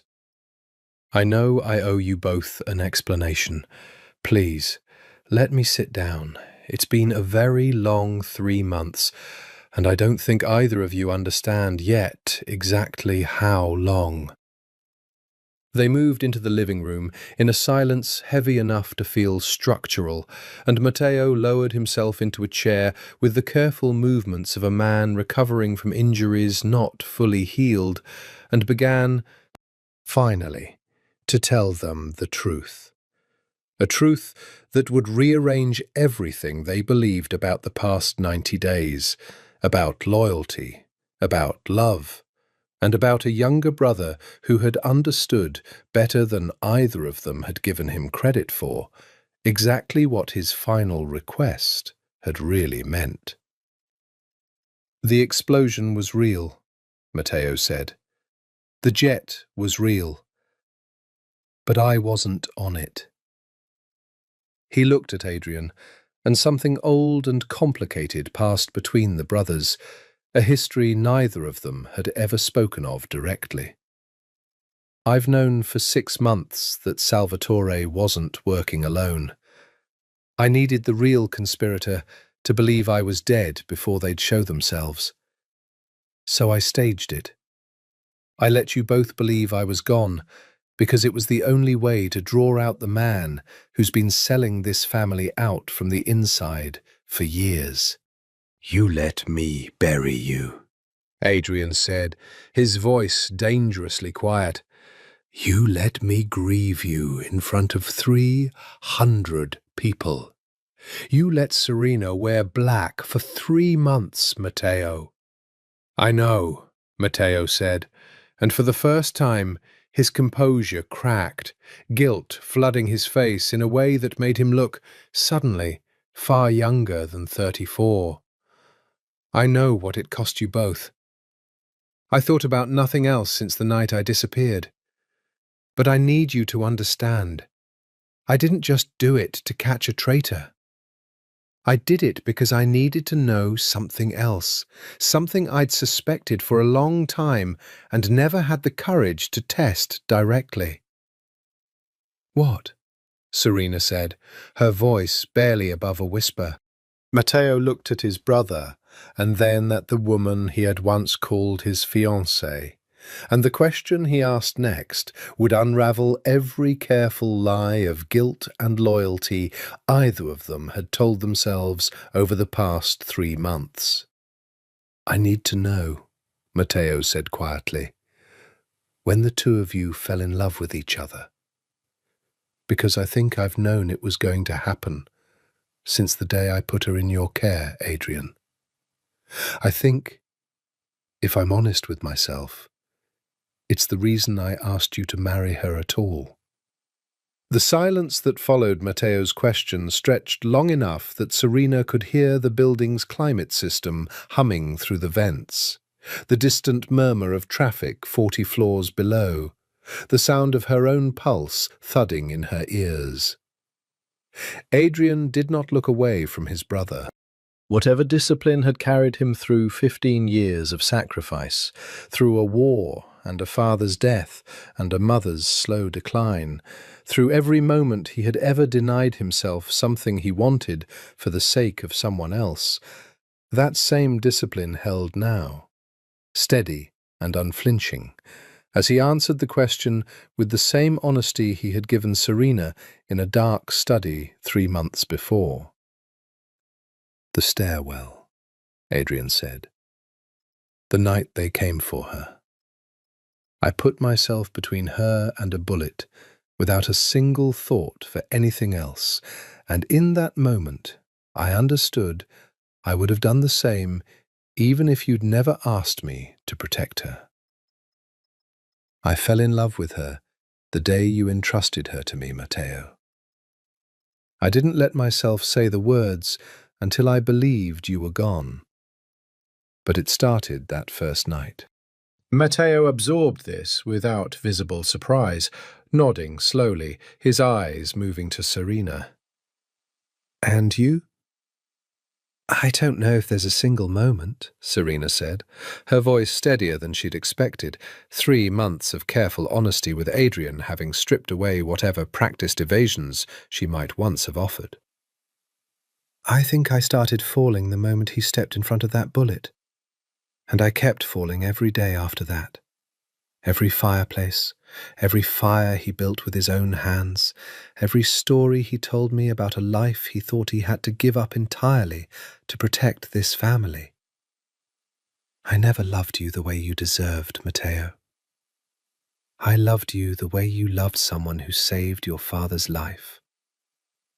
I think some part of me always knew the difference, and never had the courage to say it. Because saying it felt like a betrayal of the debt I thought I owed you." Matteo was quiet for a long moment, and when he finally spoke, there were tears in his eyes. Not tears of anger, Serena realized with growing astonishment, but something closer to relief, to a grief finally allowed to surface after being suppressed for years. "I've known you didn't love me the way a wife should love a husband since the 2nd year of our engagement," Matteo said. "I told myself it didn't matter, that gratitude was its own kind of love, that it would deepen with time the way you always believed it would. But I watched you at family dinners, Serena, I watched the way you looked at my brother when you thought no one was paying attention, long before any of this happened. The kidnapping, the safe houses, any of it.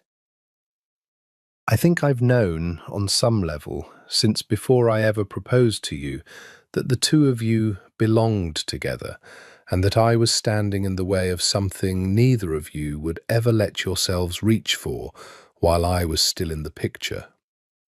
Matteo, Adrian started, but his brother held up a hand, silencing him with the same quiet authority Adrian himself so often used.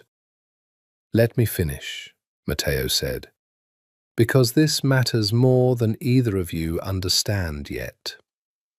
He looked at his brother, and the smile that broke across his face was extraordinary, luminous and sad, and entirely without bitterness.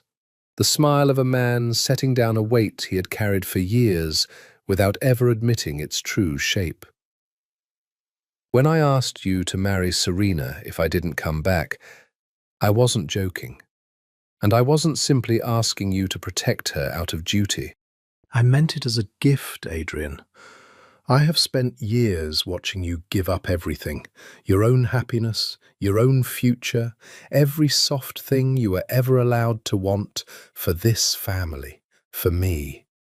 I have watched you become a man who believes he doesn't deserve joy, because joy was always the thing you sacrificed to keep the rest of us safe. I couldn't fix that. I couldn't give you back the years, or the woman you loved before all of this, or the life you might have built if Dad hadn't died and left everything in my unready hands. But I could give you this. I could give you her if the worst happened. And some part of me, the part of me that has always loved you both more than I've ever said aloud, hoped it would happen exactly this way, even while I hoped I'd come home to stop it before it went too far. You wanted this, Serena said, disbelief and something like awe warring in her voice. You wanted us to fall in love. I wanted my brother to be happy, Matteo said simply, for once in his life. And I wanted you to have someone who would love you the way you deserve to be loved, not out of gratitude, but because he genuinely could not imagine his life without you in it. I'm not angry. I'm not hurt. Not in the way you're both bracing for me to be. I am.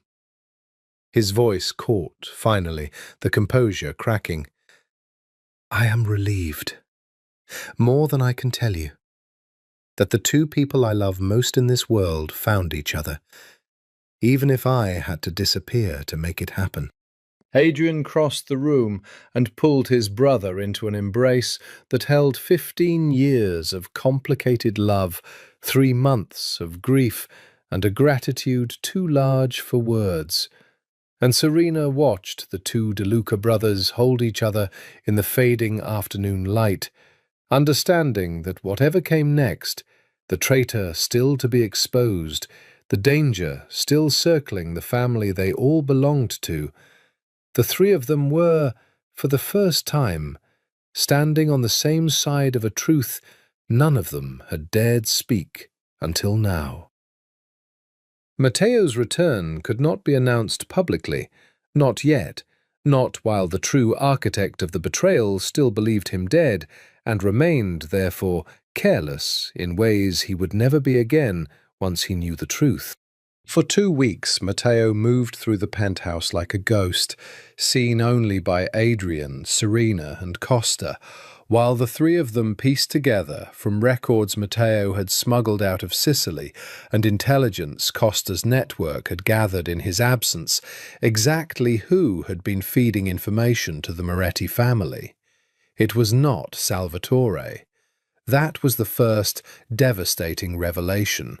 Salvatore, whatever his other sins, had been a scapegoat, His suspicious meetings with Moretti associates, a deliberate misdirection engineered by someone who understood the family's internal politics well enough to know that Adrian and Matteo would look first to the uncle who had always seemed slightly too comfortable with the family's rivals.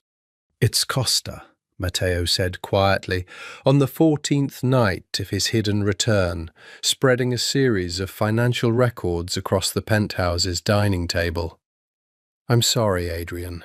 I know she's been at your side for years, but the wire transfers trace back to an account she controls, routed through 3 shell companies, all timed to align exactly with the intelligence the Morettis used to plan the stairwell attack and the jet's destruction." Adrian stared at the documents, something cold and furious settling behind his eyes. Not disbelief, Serena realized, watching him, but the particular grief of a man confirming a betrayal by someone he had trusted with his own life for a decade.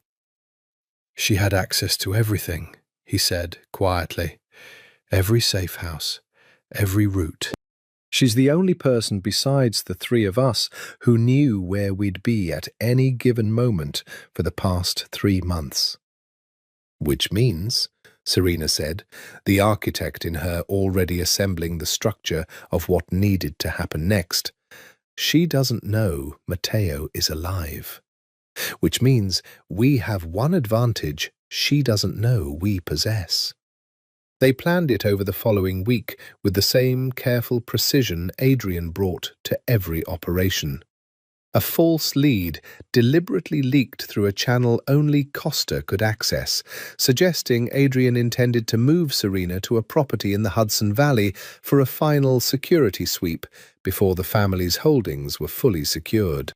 It was bait, constructed to draw out not just Costa, but whoever within the Moretti organization she'd been reporting to, in a single controlled confrontation, rather than a war that could drag on for years and cost more lives than any of them were willing to lose.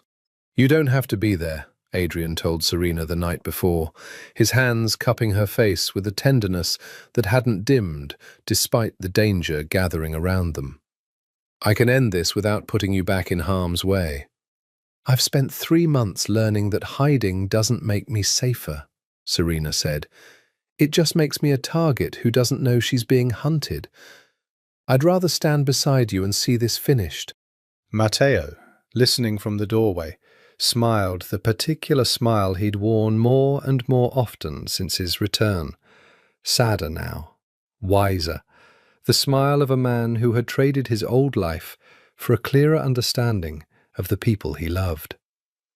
"She's right, brother. And for what it's worth, I intend to be there too. This family has taken enough from all of us. I'd like to be the one who finally ends it, rather than the one who ran from it." The Hudson Valley property was a modest estate compared to the family's other holdings, a converted farmhouse Adrian had purchased years ago, quietly, as a place he'd once imagined retiring to when his obligations to the family finally allowed it. A dream he'd shelved so long ago he'd nearly forgotten he'd ever had it. Now it would serve as the stage for the confrontation that would determine whether the DeLuca family survived its own internal rot or collapsed under the weight of a betrayal that had already cost them 3 months of grief and very nearly cost Adrian and Serena their lives twice over. Costa arrived at midnight, exactly as the false intelligence had promised, flanked by 4 armed men Serena recognized from surveillance photos as Moretti soldiers, moving through the farmhouse's dark fields with the confidence of people who believed they were walking into an ambush of their own design, rather than one constructed specifically to trap them. "She thinks she's the hunter," Adrian murmured, watching from the farmhouse's upper window, his hand finding Serena's in the dark. "She has no idea she's about to discover her employer isn't the only ghost in this story." Below them, in the farmhouse's front room, lit only by a single lamp, Matteo De Luca stood waiting, alive, patient, and for the first time in months, entirely unafraid, for the woman who had betrayed his family to walk through the door and discover exactly how badly her calculations had failed. Costa stepped through the farmhouse door at 12:04 in the morning, weapon drawn, 4 Moretti soldiers fanning out behind her with the disciplined efficiency of men who had done this many times before, and stopped dead at the sight of Matteo De Luca sitting calmly in an armchair beside the fire, a glass of scotch in one hand, watching her with an expression of mild, almost professorial interest. "That's not possible," Costa said, her weapon faltering for the first time Serena had ever seen, watching from the shadowed stairwell above with Adrian's hand tight around hers. "You'd think after 10 years working for this family," Matteo said, "you'd have learned that impossible is a word we don't take very seriously." He set down his glass. "Hello, Costa. I understand you've been busy while I was away." The 4 soldiers behind her hesitated, clearly unprepared for a target who was supposed to be dead, and in that half-second of confusion, Adrian's men, positioned in the farmhouse's outbuildings for the past 6 hours, invisible in the dark fields Costa's own intelligence had assured her were empty, moved. The confrontation that followed was fast, brutal, and mercifully brief.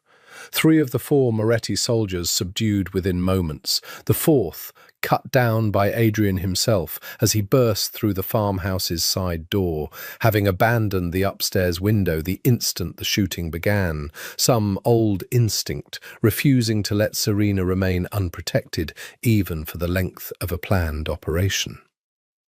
Costa alone remained standing, her weapon still raised, though now aimed at nothing useful, surrounded by men loyal to a family she had spent years quietly betraying. "Why?" Adrian said, his voice carrying the particular coldness Serena had only heard once before, in the stairwell, in the moment before he'd put himself between her and a bullet. 10 years, Costa. I trusted you with my brother's life, with hers. Why?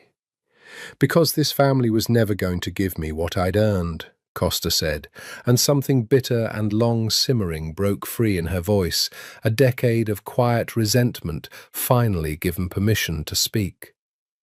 I built half the security network that's kept you both alive. I know more about how this family operates than half the men who share your blood. And when your father died, when the succession question came up, do you know what I was offered? A raise, a title with no real power behind it. Meanwhile, a golden boy, who'd never held a gun in anger, got handed an empire he barely understood how to run. So you sold us to the Morettis, Matteo said quietly, rising from his chair. You nearly got Serena killed in that stairwell.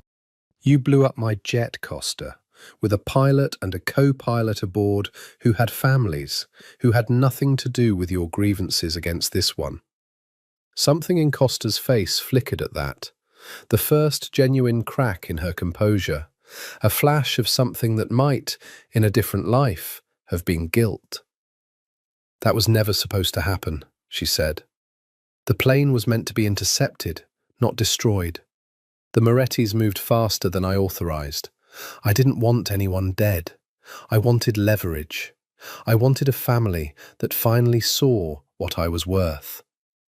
You'll have plenty of time to explain that distinction, Adrian said, to people far less inclined toward mercy than I am. He nodded to 2 of his men, who moved to secure her, and as they led her out into the cold Hudson Valley night, Costa turned back once, her eyes finding Adrian's with an expression that held no remorse, only a kind of tired resignation. You'll never see it, will you? She said.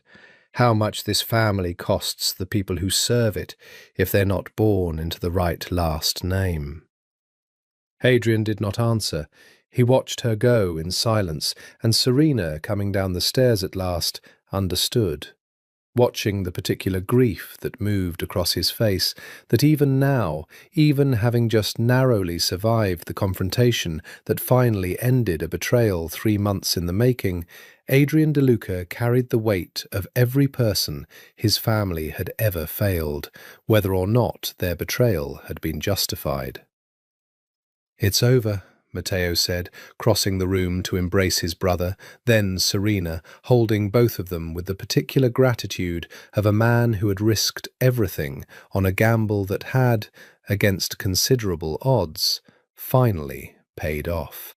"The Morettis will retreat now that their inside source is gone. Salvatore can be quietly reinstated once we've confirmed his innocence beyond doubt. We can finally, all 3 of us, go home." But even as he said it, even as the farmhouse's front room settled into the particular quiet that follows violence narrowly survived, Serena noticed something Adrian's careful eyes had already caught. A 5th man, one none of them had accounted for, moving through the dark tree line at the edge of the property, a rifle raised, its scope trained not on Adrian, not on Serena, but on Matteo DeLuca, who stood between them, laughing with relief, entirely unaware that the night's true danger had not yet finished playing itself out. Adrian saw the muzzle flash a half-second before he heard the report, and in that impossible fraction of time, the same instinct that had thrown him between Serena and a bullet in a Manhattan stairwell 3 months before drove him forward now, not toward safety, but toward his brother. Matteo! He didn't reach him in time to stop the shot. He reached him in time to catch him as he fell. The bullet had taken Matteo high in the chest, and even as Adrian's men returned fire into the tree line, cutting down the 5th Moretti soldier, a man, they would later learn, who had been operating independently of Costa's network entirely, a loyalist sent by the Moretti family months earlier as insurance against exactly the kind of betrayal Costa herself had ultimately committed. Adrian was already on his knees in the frozen grass, his hands pressed hard against his brother's chest, trying to hold in blood that no amount of pressure was going to keep contained. "No," Adrian said. The same word he had said 3 months ago, watching a video of his brother's supposed death, except this time the death was happening in his own hands, warm and real, and utterly beyond his ability to stop. "No, Matteo. Stay with me. Stay with me. Adrian." Matteo's voice had gone thin, breathless, but his eyes found his brother's with a clarity that suggested some part of him had already understood, faster than either of them wanted to admit, that this was not a wound he was going to survive. "Adrian, listen to me. Save your strength. The medics are coming. Costa's men called it in before. Adrian." Something in his brother's voice, quiet, urgent, final, made Adrian stop talking entirely. Serena had reached them now, kneeling in the frozen grass beside Adrian, her own hands joining his against the wound, both of them holding on to a man neither of them could save through sheer force of will alone. "I got to know," Matteo said, his voice fading, each word costing him more than the last. "I got to see it. Both of you. Happy. That's more than I hoped for. When I got on that plane 3 months ago. That's more than most men get." "Don't," Serena said, tears streaming freely now, her voice breaking on the single syllable. "Don't you dare say goodbye to us. Not after everything. Not after coming back." Matteo's hand found hers, weak but deliberate, And then, with what seemed to cost him the last of his strength, he moved it, placed her hand into Adrian's, pressed both their hands together beneath his own, a final act of will performed with the same quiet authority that had characterized every choice he'd made in his 34 years. "This time," Matteo said, his eyes moving between them, his smile breaking through the pain with a luminosity that would stay with both of them for the rest of their lives. "Don't let go. Because of me, or because of anything else. Just don't let go." His hand slipped from theirs. His eyes remained open, fixed on the two people he had loved more than anyone else in the world, his smile still present, even as the light behind it finally, gently, went out. Adrian's scream, when it came, was the sound of a man's entire foundation giving way at once. 15 years of discipline, of careful restraint, of duty carried like armor against every soft thing he'd ever wanted. All of it collapsing into a grief too enormous to contain within any structure a human being could build to survive it.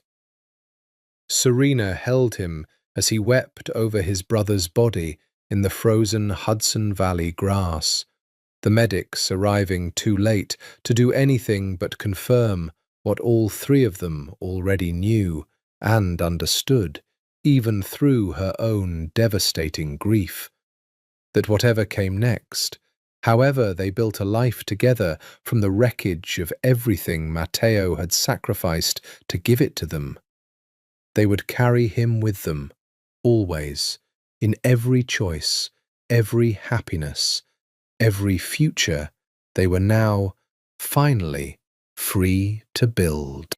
"He knew," Serena said much later, as the sun rose grey and indifferent over the farmhouse's frozen fields, Matteo's body finally, gently carried away by men who had loved him too. "He knew this might happen, and he still came back. He still gave us this." "He gave us everything," Adrian said, his voice hollowed out by grief but steady, the particular steadiness of a man who had just understood with total and irrevocable clarity exactly what he owed the brother he'd lost twice now, once to a lie and once, finally, to the truth. "And I am not going to waste a single day of it." The funeral this time was real and smaller than the first. No cameras, no rivals calculating vulnerabilities disguised as mourners. Only the people who had genuinely loved Matteo De Luca gathered in the same chapel outside Rome where Adrian had once delivered a eulogy for a death that hadn't happened, now delivering one for a death that had. Salvatore attended, fully exonerated, weeping openly for the nephew he had once been wrongly suspected of betraying. And it was he who told Adrian, quietly, after the service, that Matteo had visited him in Sicily 3 months before his staged death. Not to accuse him, but to warn him, to tell him that someone close to the family was selling them out, and to ask him to play the role of suspected traitor precisely because his own slightly compromising business dealings with Moretti-adjacent wine distributors would make the misdirection convincing. "He asked me to let myself look guilty," Salvatore said, his voice thick with grief and something like awe. "He said it was the only way to draw out the real threat, without exposing you or Serena directly. He was always smarter than any of us gave him credit for, Adrian. We called him the charming one, the easy one, and all along he was the one holding the whole family together with a patience none of the rest of us possessed." Adrian carried that truth with him in the months that followed, alongside the grief, alongside the guilt of a happiness he had once believed he had no right to claim, And slowly, carefully, with Serena's hand steady in his through every difficult night, he began to understand that honouring his brother's memory did not require punishing himself for surviving him. The family's holdings were formally transferred into Adrian's sole control within the month. Matteo, in the careful legal arrangements he'd made before ever boarding that first jet to Sicily, had ensured that his brother would inherit everything should anything happen to him, a provision he'd apparently updated the week before his staged death, as though some part of him had known even then exactly how the story might end. There was a letter, too, discovered among Matteo's private papers by the family's longtime butler, Emilio, a man who had served 3 generations of De Lucas and had wept unashamedly at both of Matteo's funerals. The letter was sealed, addressed to no one, dated the night before Matteo's original departure for Sicily, and Emilio, following instructions Matteo had left with him years before regarding his private correspondence, held it rather than delivering it immediately, sensing, with the particular wisdom of a man who had watched this family's private griefs for 40 years, that it belonged to a moment not yet arrived. "He told me," Emilio said, when he finally explained the letter's existence to Adrian some weeks after the second funeral, "that if the day ever came when you were happy again, truly happy, not merely functioning, not merely dutiful, I should know it, and I should bring this to whoever needed it most in that moment. I believe, sir, that day has come." Adrian did not open the letter then. He understood, with an instinct he couldn't quite articulate, that it belonged to a different day entirely, a day still a year away, one neither he nor Serena could yet imagine, though its shape was already, quietly, beginning to form in both their hearts.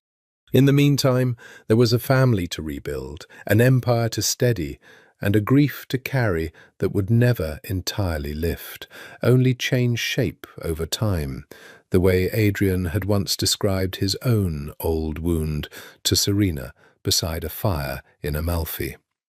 Not less painful, exactly, but quieter, more familiar. An ache that belonged to certain weather rather than every waking hour. Serena returned to her architecture firm that winter, though changed by everything she'd survived, and found herself, almost without deciding to, sketching the same house she'd designed for herself aboard the yacht months before. Wide windows, a fireplace, a kitchen large enough for 2, though now, finally, she allowed herself to draw the second bedroom too, understanding at last that some visions were meant to be built rather than merely imagined. Adrian watched her work some evenings, the two of them sharing the same quiet domesticity that had first bloomed between them in a stolen kitchen in Positano, and understood that whatever grief still lived in him, for his brother, for the years he'd spent believing himself unworthy of happiness, for a woman named Elena he had loved and lost long before any of this began. None of it diminished the quiet, stubborn joy of building a future with the woman his brother had, in the end, given his life to make sure he'd find. Adrian proposed on the same rooftop terrace he'd originally chosen the year before, on a clear autumn evening with the same New York skyline glittering below them. His grandmother's ring, finally, after all the delays grief and duty had imposed, offered to the woman he loved, with none of the careful restraint that had governed every moment of their early months together.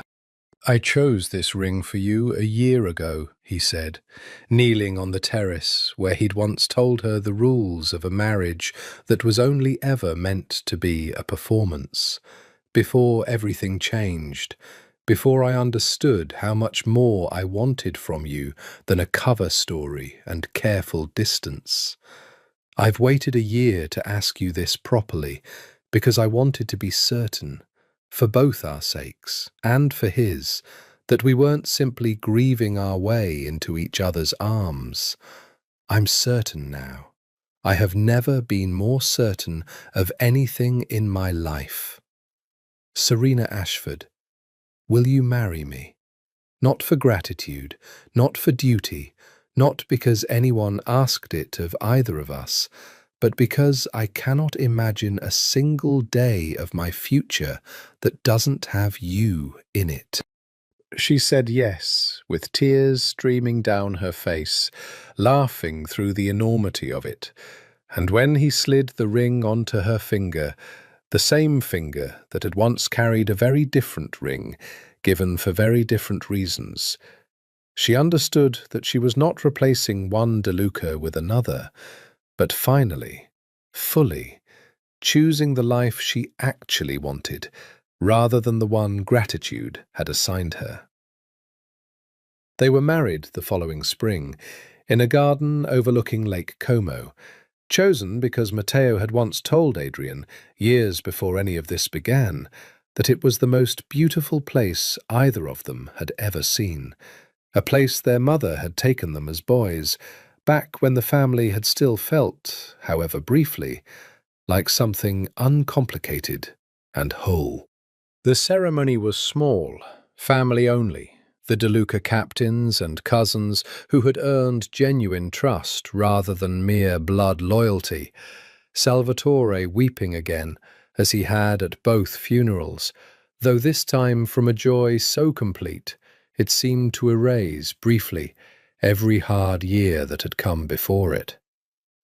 In the front row, one chair remained deliberately empty. Beside it rested a single white rose and a framed photograph of Matteo DeLuca, laughing, taken the summer before everything had changed, before Sicily and betrayal and a staged death and a real one, before the 3 months that had rearranged all of their lives so completely that none of them could imagine now having lived any other way. Serena had insisted on the empty chair. He should be here, she'd said, when the wedding planner had gently suggested it might be easier, might invite less grief into an otherwise joyful day, to simply omit any visible reminder of the man they'd lost. Not as a shadow over the day, as a guest, as family. He gave us this, and I won't pretend he isn't part of the reason we're standing here at all. The morning of the wedding, Serena had woken before dawn in the villa Adrian had rented on the lake's edge, and had found him already awake, standing at the window in his shirt-sleeves, watching the mist lift off the water, with an expression she recognized instantly. The same careful stillness he'd worn the night she'd first met him, the stillness of a man bracing himself against feeling too much at once. Second thoughts? She'd asked, only half teasing, and he'd turned to her with a look so tender it had nearly undone her before the day had even properly begun. The opposite, he'd said. I keep thinking that a year ago I believed I would spend the rest of my life alone, doing penance for choices I made when I was 26 years old. And now I'm standing here, about to marry the only woman who ever made me believe penance wasn't the same thing as living. I don't know how to hold that much gratitude in one body, Serena. I'm not sure my chest is built for it. It is, she'd told him, kissing him softly, careful not to disturb whatever fragile peace he'd found in that window's grey morning light. You've just never been allowed to find out. By the time the ceremony began that afternoon, the villa's garden transformed with white roses and long tables set beneath ancient cypress trees. Adrian had recovered enough composure to stand at the altar with something approaching his old discipline. until the priest, an old family friend who had baptized both De Luca brothers decades before, reached the traditional question. Who gives this bride away? Adrian, standing at the altar in his brother's place, because there was no one else left who could have stood there instead, found that he could not speak. The words caught in his throat.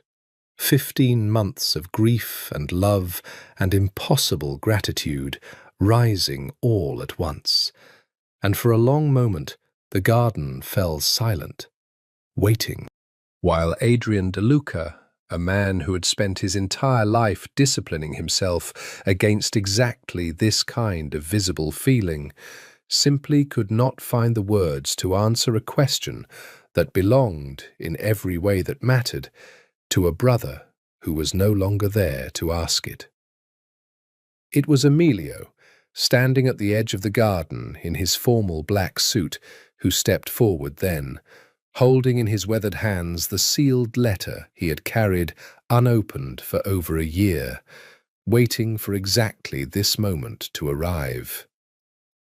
Emilio crossed the garden slowly, the entire wedding party watching in a silence that felt, somehow, exactly right, as though everyone present understood, without being told, that something important was about to happen.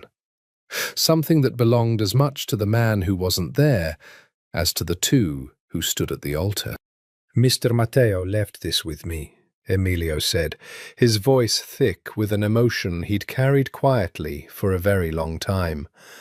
The night before his first departure for Sicily, he told me to hold it until the day his brother learned how to be happy again. I believe, Signora, he said, turning to Serena, pressing the sealed envelope gently into her hands, that this belongs to you now, as much as to him. Serena's hands shook as she broke the seal, Adrian steady beside her, though his own composure had entirely deserted him, tears already tracking silently down a face that had spent 15 years refusing to show this much feeling to anyone.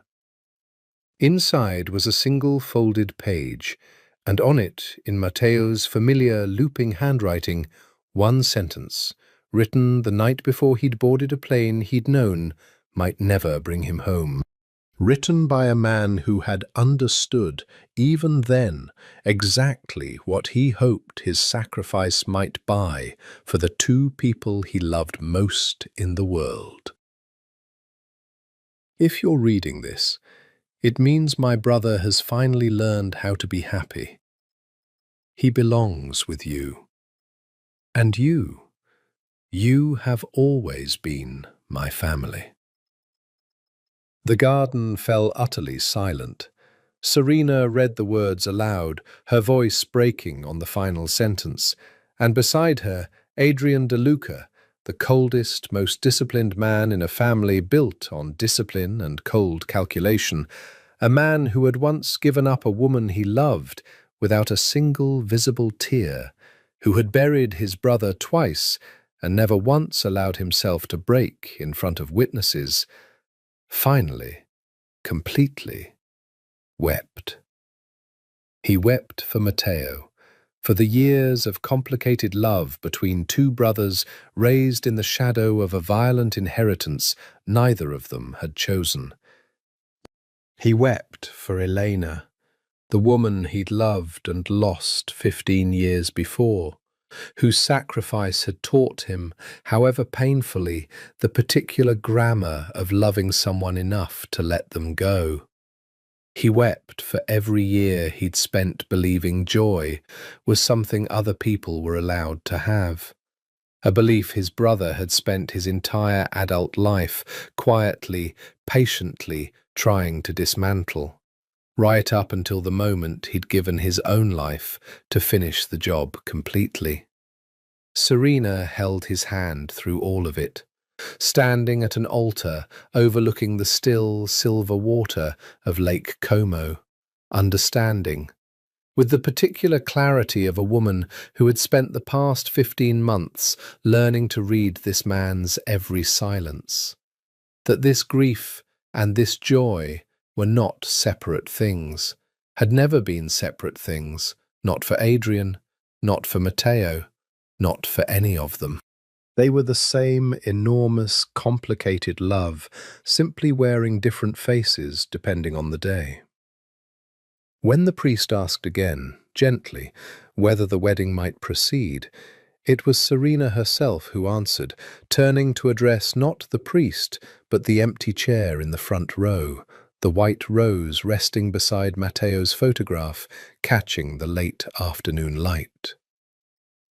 "I think he already gave me away," she said, "a long time ago, in a stairwell none of us have ever quite stopped thinking about. I think he's been giving me away quietly, patiently, for longer than any of us understood at the time."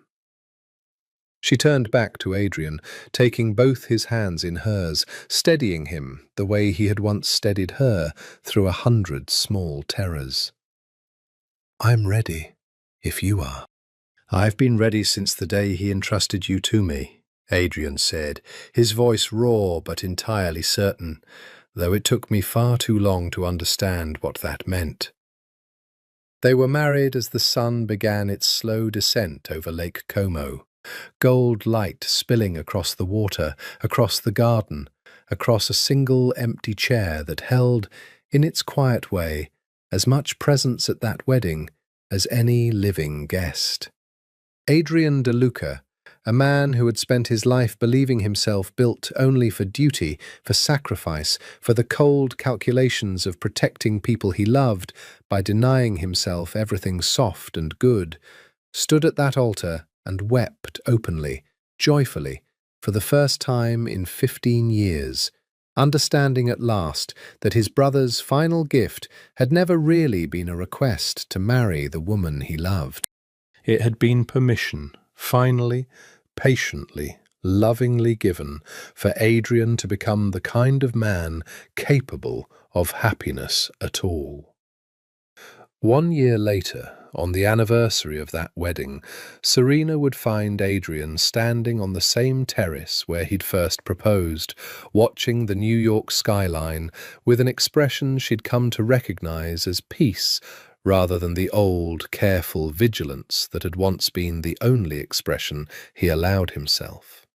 Their first child, a daughter, slept against his shoulder, and when Serena asked what he was thinking about, he told her, simply, that he was thinking about his brother, about the empty chair that would always have a place at every table they ever set, about a love that had cost them everything and given them, in the end, more than either of them had ever believed themselves worthy to receive. "We named her well," Adrian said, looking down at their daughter, whose middle name, chosen without discussion, both of them arriving at the same certainty independently, as if some things simply didn't require debate, honoured the uncle she would never meet, but whose sacrifice had, in every way that mattered, made her existence possible at all. "Matteo would have adored her," Serena said. "He already does," Adrian said, quietly, looking out at the skyline, at the city, at the whole wide, unknowable future stretching out before them, carrying, as it always would, the weight and the grace of a brother who had given everything so that the people he loved most could finally, fully, learn how to live.